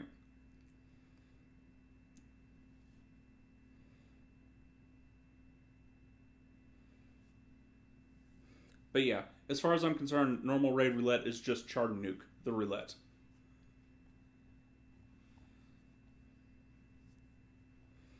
So, we'll see. We'll see what comes up next. We got the 25-man raid, or the 24-man raid coming up soon. And if they've continued to improve and learn how to do raids like they have in Nier, I think we can look forward to something really cool. Yeah, I'm almost worried about getting my hopes too high because the Nier ones were so good. It's like I don't even know how you follow this act. Yeah, like how do you top the Red Girl fight? I don't know, you can. Well, I mean that was the last one of the expansion. The last alliance of the expansion. But the thing is that even the copy factory was great. It wasn't perhaps quite as good as the latter two, but it was still really good. Yeah. Like it had Hobbs in there with all the groups on their different platforms, and him in the middle, and each group having to rotate what its individual mechanics were with all the other groups. And stand in the fire. And oh goodness, that red mage it was the ninja that kept getting cooked by the flamethrowers.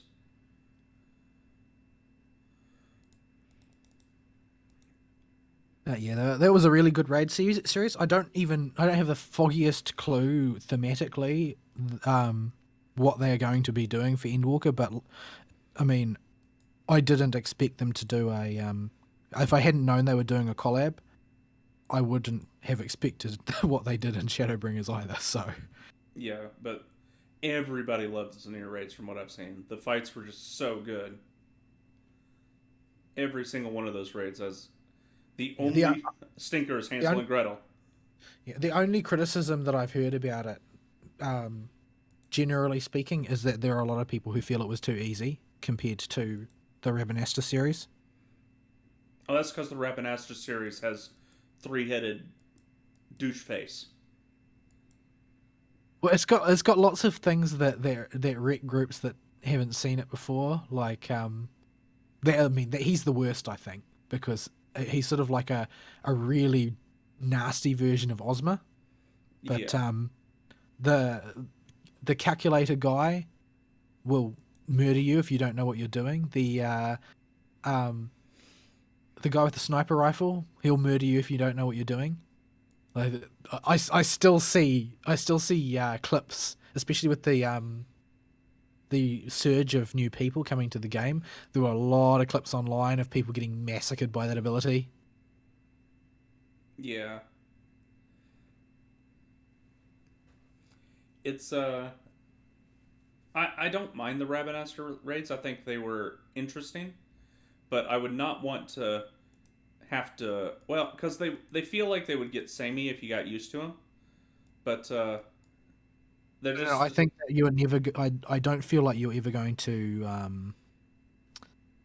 I don't. I feel like throughout the entirety of that expansion, or at least the patch that you were playing it, you would still, every time you queued up for it, you would still get a group that were going to clown their way through.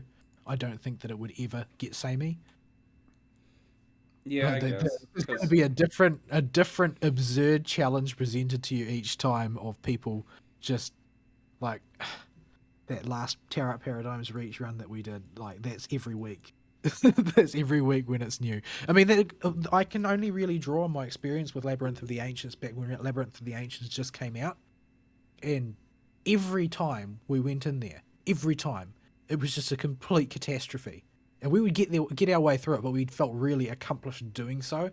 I mean, you've only seen the way Behemoth plays out under current gearing conditions, but when that fight is going to be 10 minutes long, and the tank is taking tons of damage, everybody's taking tons of damage, people have to think carefully about where to place the meteors and rigorously control the movement of the ads and all of that. It's quite the production. It was always, LFR content, but it still required a lot of coordination and a lot of thought from people, because so much could go wrong so quickly if people did it badly.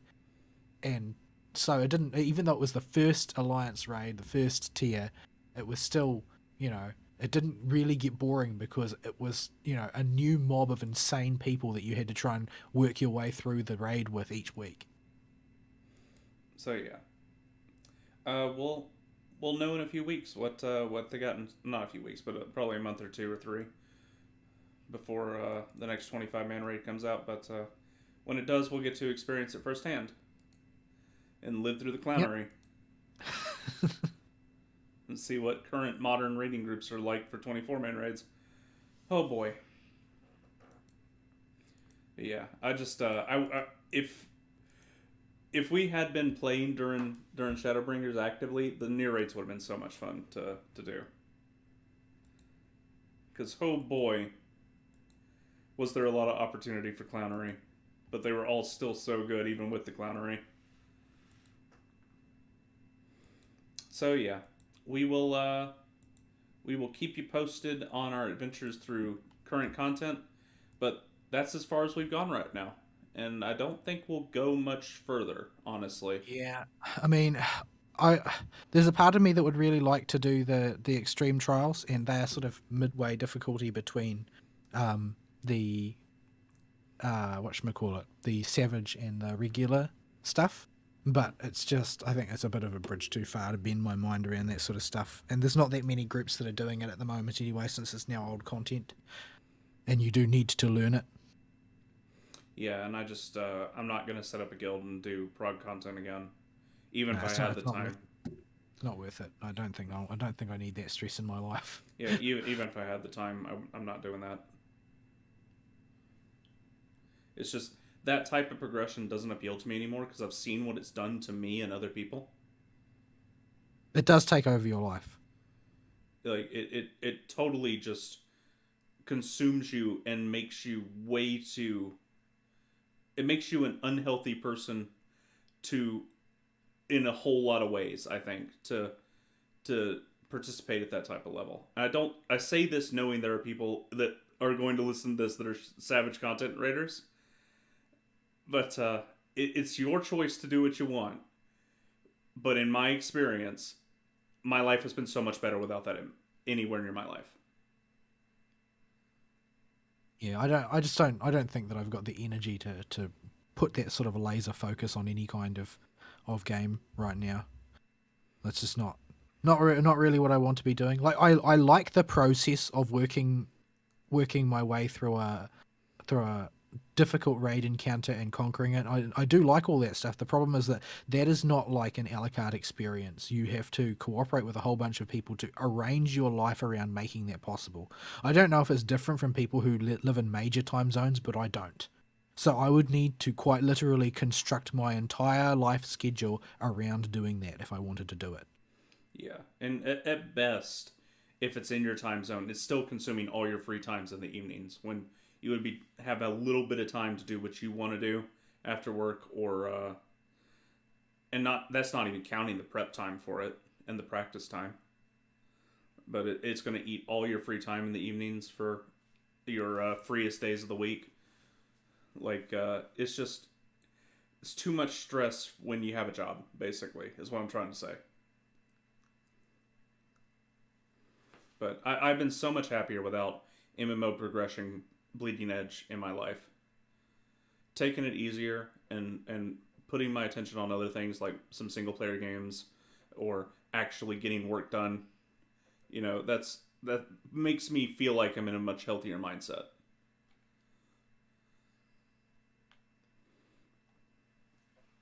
So yeah. So now that I just scared Serathis away because he does prog savage content and is our only listener.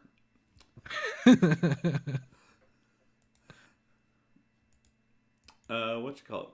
That's pretty much it for Final Fantasy. To continue to stretch, to pseudo segue, wraparound segue to what Vol was talking about with Pinecone, I played through the story of another Cygames game this afternoon.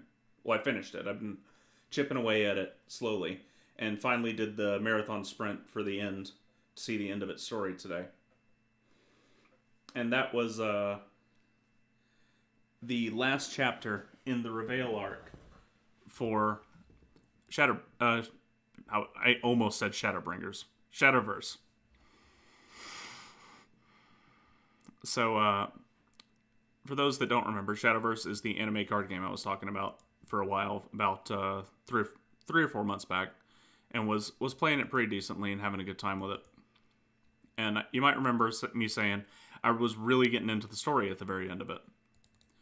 Well, the story for the current arc finally ended. It stretched across a year and a half, and its setup was, I'm going to give moderate spoilers for this. I won't spoil the endings and where everything goes, but it's set up in a Wild West world that's like the American Wild West, except magic exists. So characters can also cast spells and use magic in addition to having the aesthetic of your typical cops and robbers, sheriff of town, cowboys and Indian style stuff going on. And it follows the story of a pair of outlaws called Baron and Bunny, a deputy with the sheriff called Miser, his girlfriend who works with the church as an assassin called Selena, and because the Protestant church of all things, or its rough equivalent in this world, totally has its own sect of assassins they keep on reserve that are working for the sheriff, because that's just what they do, as opposed to just one vampire. Yeah. And a girl who is not able to die, but in some weird state between life and undeath, and is stupidly powerful with no memories of what happened, slowly piecing together how she wound up in this state.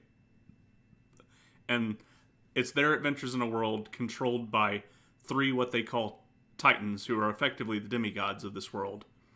The origin story for the world is, when a god came down to this barren world, it found a single stone, and from this stone brought forth all life and everything on the planet, and then divided its power into 3 pieces.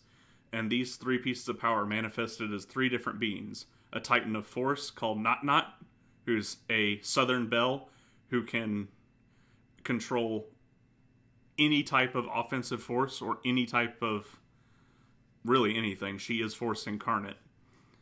And she can take an attack and store it in a box. Even a sword slash at her, she can take the force from that attack, put it in a box that she just materializes out of thin air and throw it back at you. Or she can just, for weaker mana magic resistant people, she can just cram them completely into a box and kill them instantly. And she can summon like mommy style muskets out of the air to send volleys of bullet shots at people. And then you have the Titan of Order, Vincent, who does whatever he says becomes reality.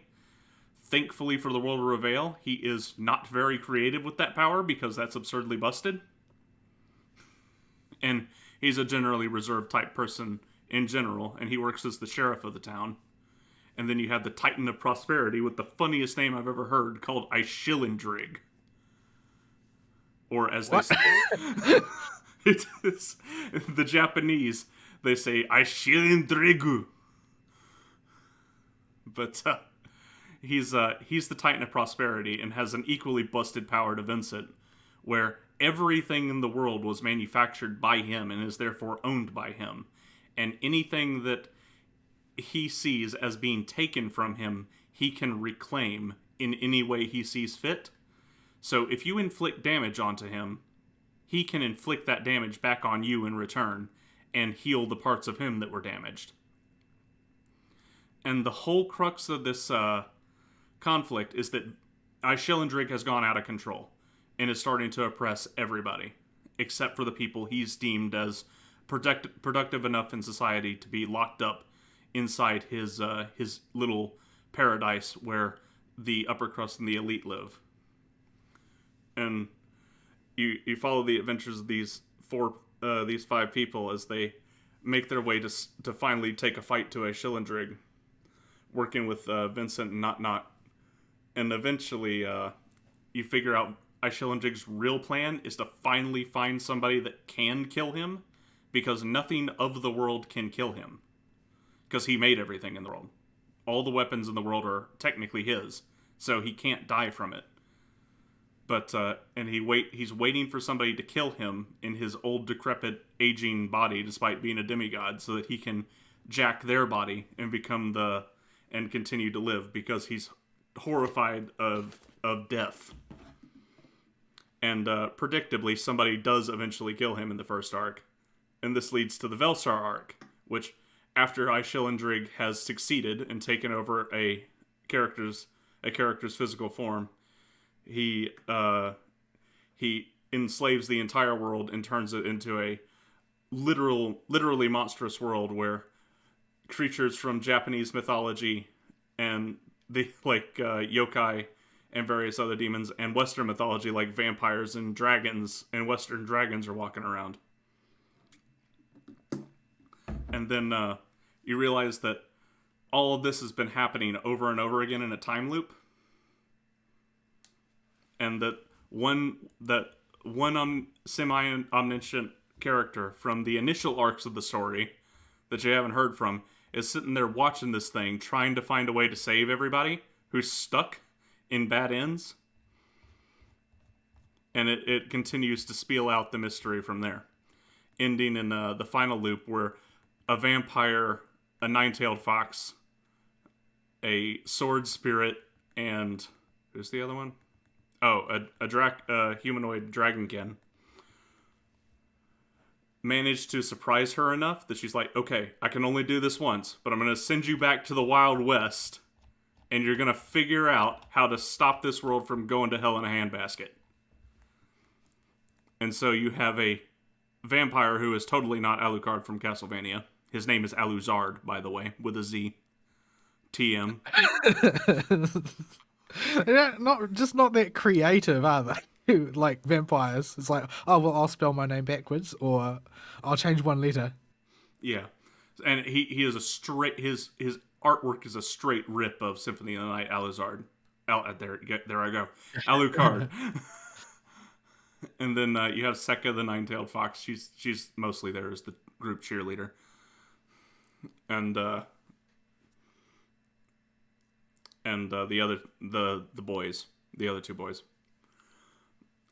and it's just a real interesting way to do a story where you had these 4 out-of-place heroes come from the future of their world where everything has gone to pot in the Wild West, and everybody in the Wild West seeing them and being like, "The F is wrong with you? What are you? Where did you come from?" And it actually manages to play all this straight. And you get to see, you get to have fights with all the Titans, and you get a big final boss, and it eventually culminates in 2 boss fights. One of which is the end of the myth arc for all of Shadowverse up until this point, which it had been hinting at being, but we weren't sure they'd actually pull the trigger on it, for lack of a better term.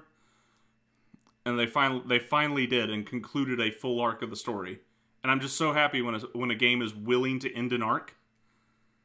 Because it means that story is now done, and I don't have to stress out about it. It also means that they've got confidence that they can continue to write. Yeah, because a lot of when they're stretching out an arc in a story is because they don't know what to do afterwards.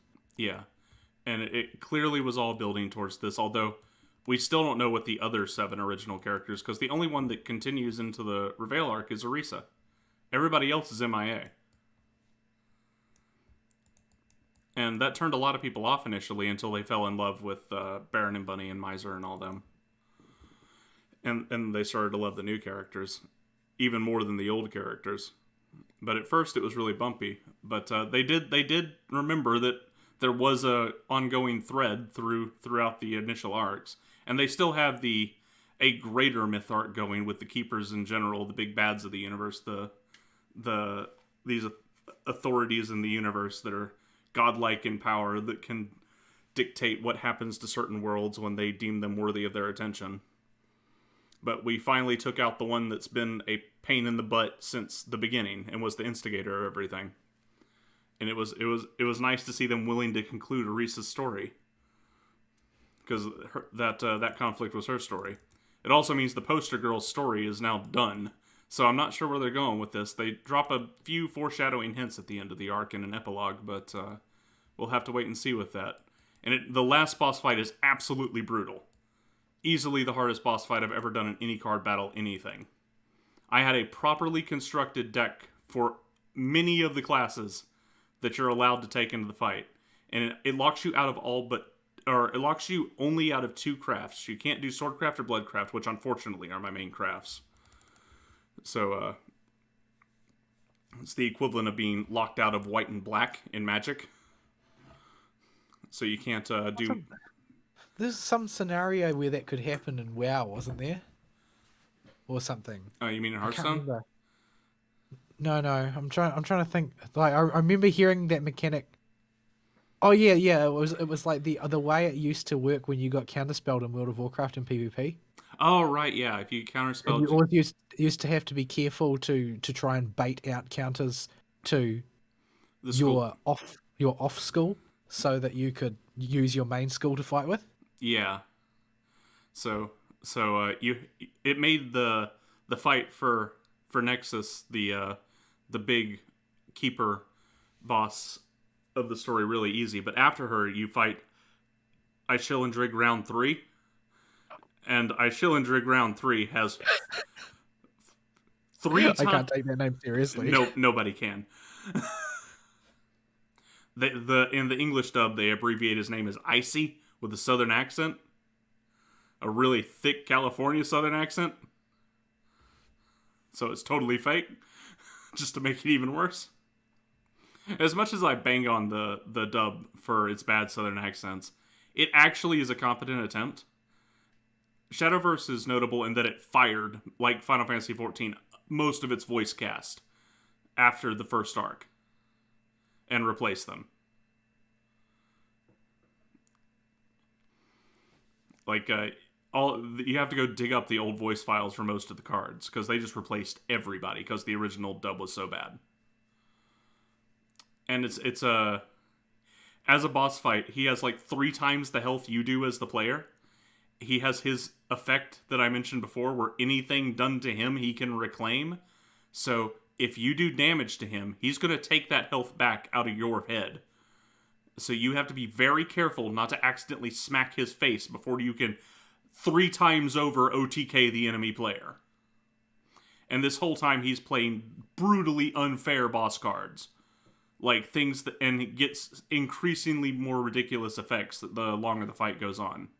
Now the whole time not Vincent are helping you by summoning special versions of the NPC allies or that you can play as for the individual stories. And eventually you can dump all of them on the board at once. And you have to somehow math your way into an OTK with them plus the cards in your hand on that turn. Otherwise it's game over. And this sounds like a gimmick fight that has an easy puzzle solution. No, it's not. Because you have no idea what he's going to have on the board. And you still have to have enough cards in your hand to seal the deal. The guys that Not and Vincent give you are just going to put you in range of a win. You still have to find a way to win it with what's in your hand. And that's rough. Because that means you have to conserve plays that will seal the game out in your hand until this turn, while still surviving his onslaught of absolutely insane cards. But it was a fun challenge. It took me a solid 2.5 hours to beat it, but I finally did it. And overall, I really enjoyed the story in Shadowverse. So if you're interested in a Hearthstone but way better, and wished Hearthstone had a game like Hearthstone had a good story to go with it, Shadowverse is where you should go.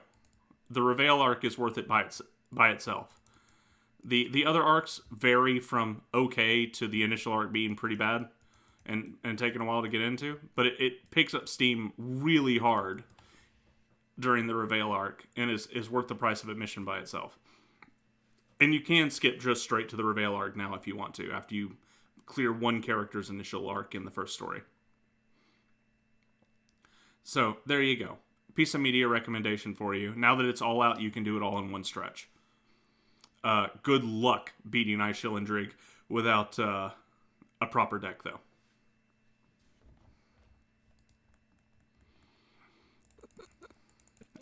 I don't. Maybe that name sounds badass in the original language. I don't know. It's just the Japanese trying to make something in English sound cool. I'm not sure how they got there. They should have asked a native speaker if it actually was cool. Aishil and Drig. Or it's you have to hear the dub on how they say his name, because everybody says his name weird. He has an underling called Zesselvench, but yes, it's just as bad. And nobody in the dub can be consistent with how they pronounce his name. Like, every voice actor says it different at least twice. Like, they say, like, Zesselvinci. And some say Zesselwinch. And some say Zesselvinch. I'll find a spelling for it and post it in chat, in live show chat, because it's hilarious.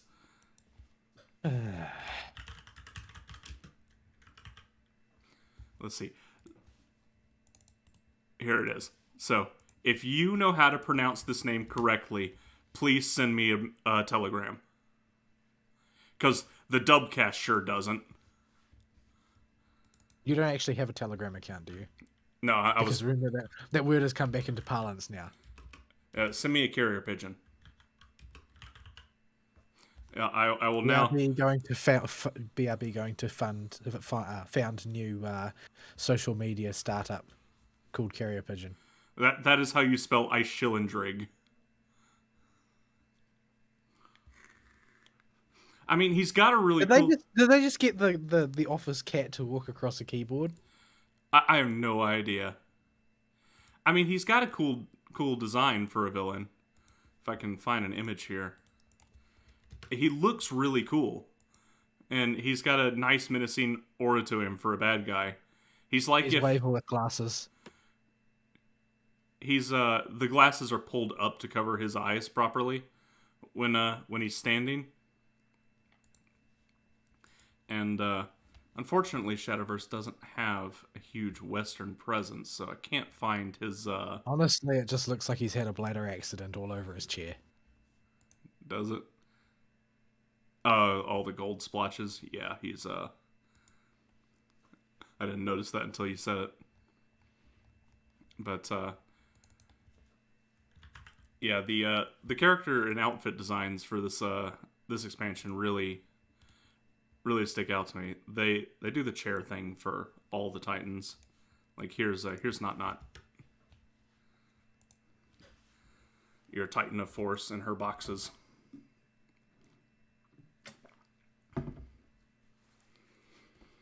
But yeah, it was a really cool expansion and whole arc going through. And I recommend people check it out. And it's also done by Side Games. Sounds too hard. Like, you can't Unga Bunga it, so I'm not going to play it. Yeah, you can use the pre-built decks, and that'll work for everything up until second half of Reveal.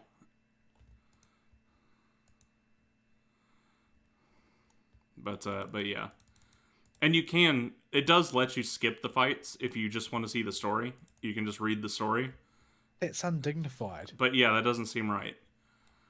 And you miss out on the cool, interesting fight mechanics for some of the late game fights. That really helps sell the impact of the boss and have everybody having to come together. But yeah, and it's done by Side Games, so they weave the gameplay, the story, and with anime cuts. Well, they actually have anime cutscenes now. I forgot about that.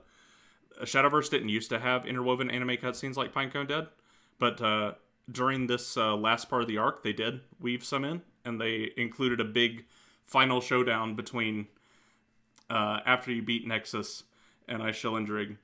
Orisa jumps through a portal and has a 1v1 with Nexus, and it's fully animated, and it looks really cool. She is all 1v1 me, bro. Well, she's more like, give me my friend back. Because Nexus has, at present, body-jacked her best friend.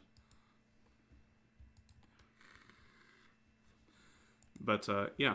I really enjoyed Shadowverse. It's probably, with the Reveal arc done, it's going to go on the shelf for quite a while now. But yeah, I enjoyed my time with it more than I thought I would. It was a nice surprise.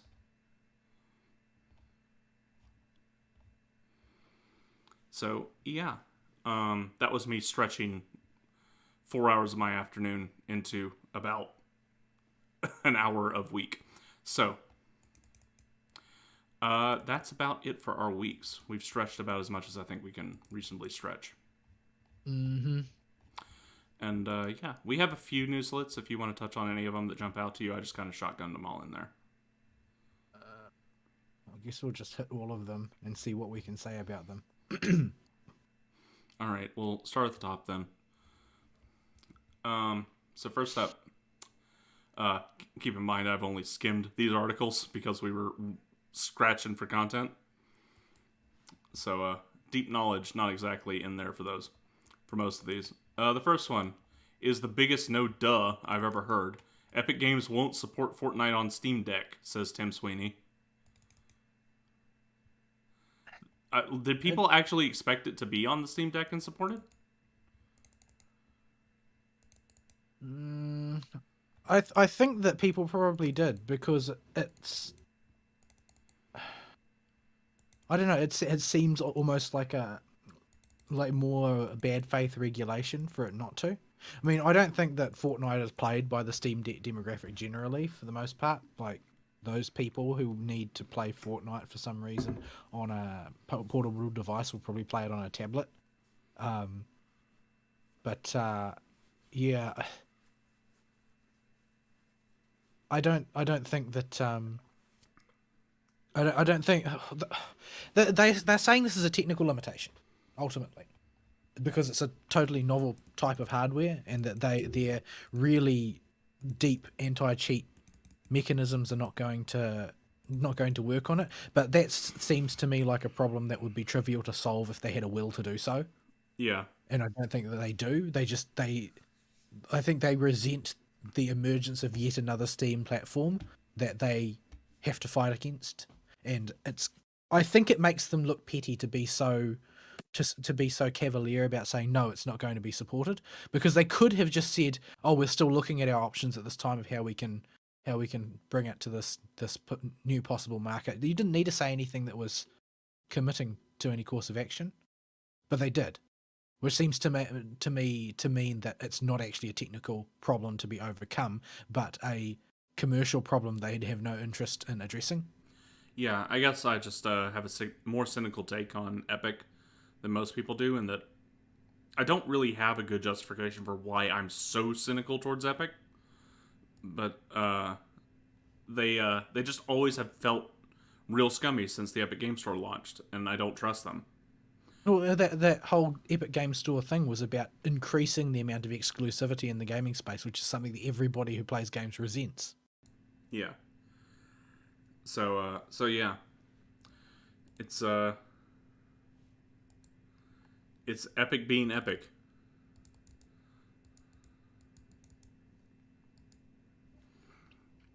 So that all we got on that one? Yeah, pretty much. All right. Next up, so you like the Lord of the Rings? Did you grow up with it when you were a teenager, or maybe you're younger than us and you grew up with it when you were a kid? Well, I read the book. Yeah, I read the book or watched the movies too.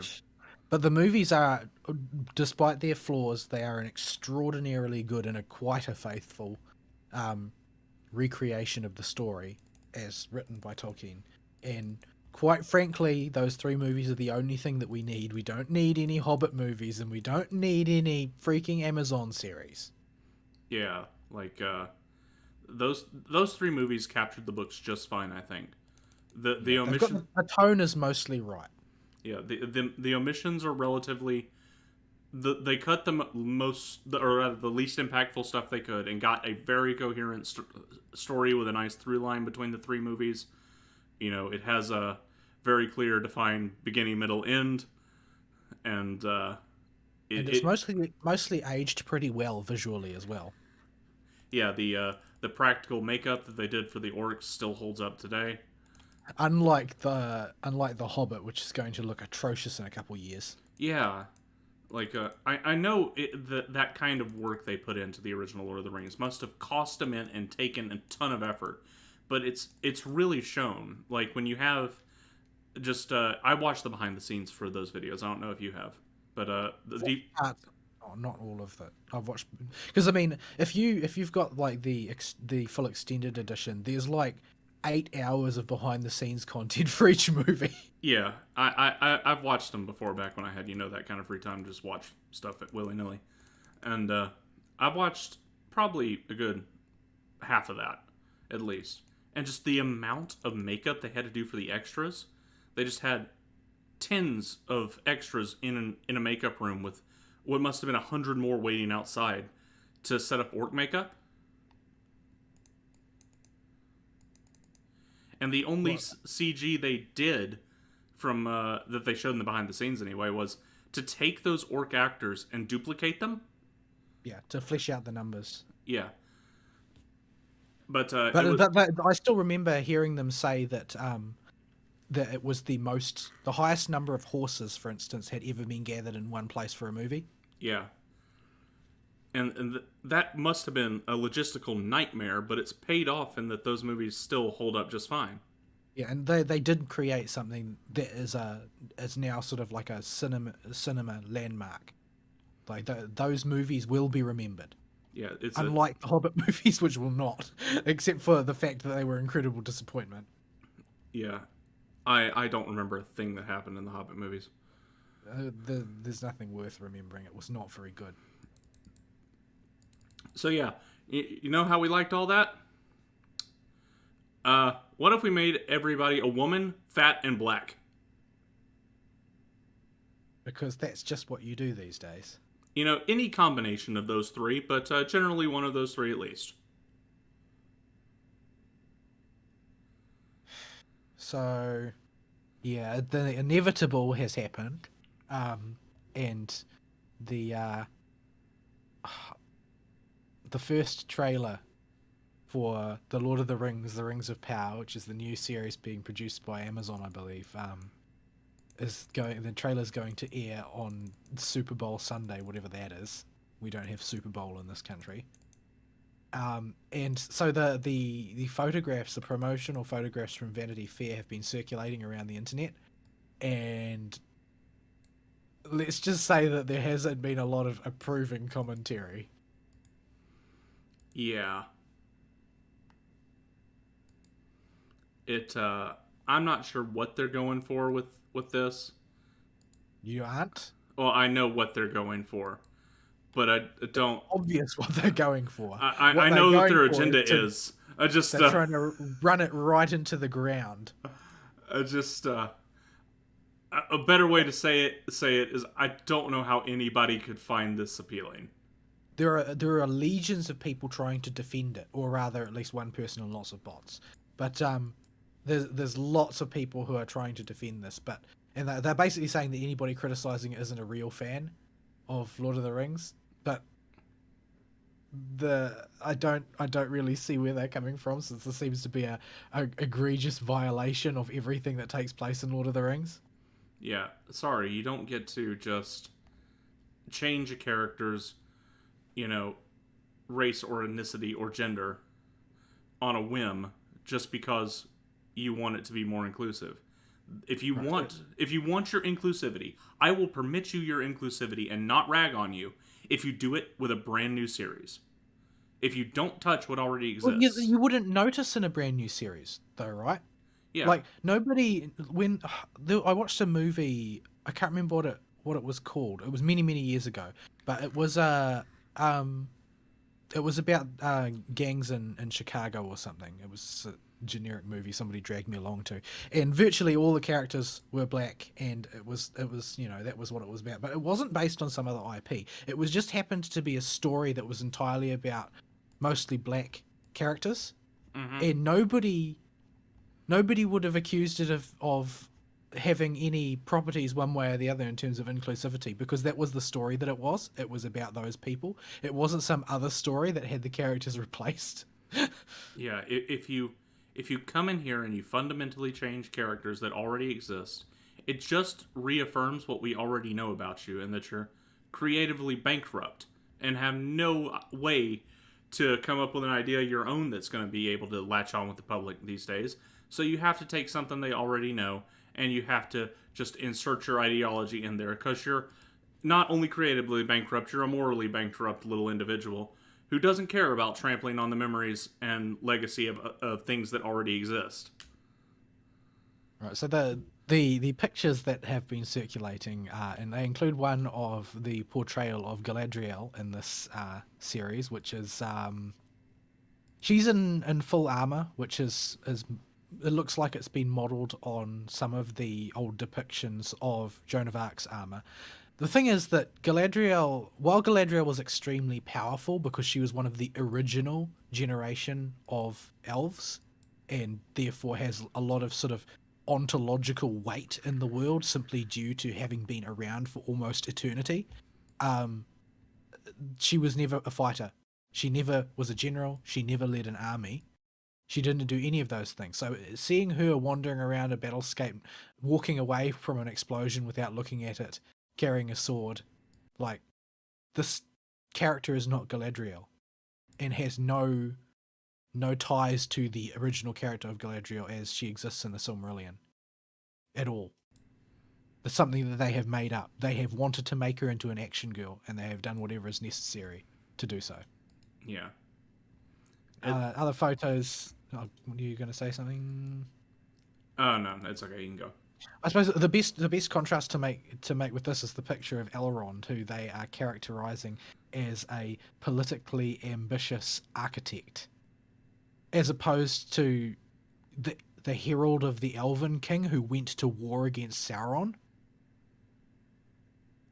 Like, Elrond was a soldier first and foremost. That was his occupation, not architect. He served as a soldier for Gilgalad. In fact, the most highly placed soldier under Gilgalad. And, oh, no, they've made him into a soy boy. While making Galadriel instead into a general. Yeah. Yeah, that makes a ton of sense. The dwarves look like dwarves for the most part, except for the female dwarf. The female dwarf who, you know, the jokes in the movie all talk about how it's impossible to tell the difference between a male dwarf and a female dwarf, giving rise to the theory that there may in fact be no female dwarves. But instead, you've basically got a fat black woman with big hair in the world's worst case of dandruff. Yeah. Like, Do what? dwarves? Where did this come from? This isn't a character that exists anywhere in the Tolkien mythos. Yeah, I was racking my brain trying to figure out who this could be, and it just I was just getting sparks. Like No, there is no such character. This is some sort of dwarven princess called what was it, Disa, that they've just invented. Just straight up, yeah, out of whole cloth, invented this character so that they can have a fat black woman in there. yeah. Until you just said she's a Darth, I didn't know she was a Darth. Yeah, she's supposed to be a daft princess, something that is not talked about, generally speaking, at all. They've got some random guy who looks like he's wearing Giant Dad's armor and is black because he's an elf, and elves are black now. Did you know? You know, the fair-skinned race. Yeah, like them being fair-skinned is sort of just it's baked into who they are. The thing that you have to remember, that nobody developing this is willing to acknowledge, is that the entirety of the Lord of the Rings was supposed to be an almost explicitly Anglo-Saxon mythology. Yeah. Never mind It that. was not meant to have any black people in it because it was designed for an ethnic group. Yeah. Never mind that, you know, elves are tangentially related to the fair folk, or the fae, in almost every single appearance of elves in any type, even before Tolkien. Are very short and would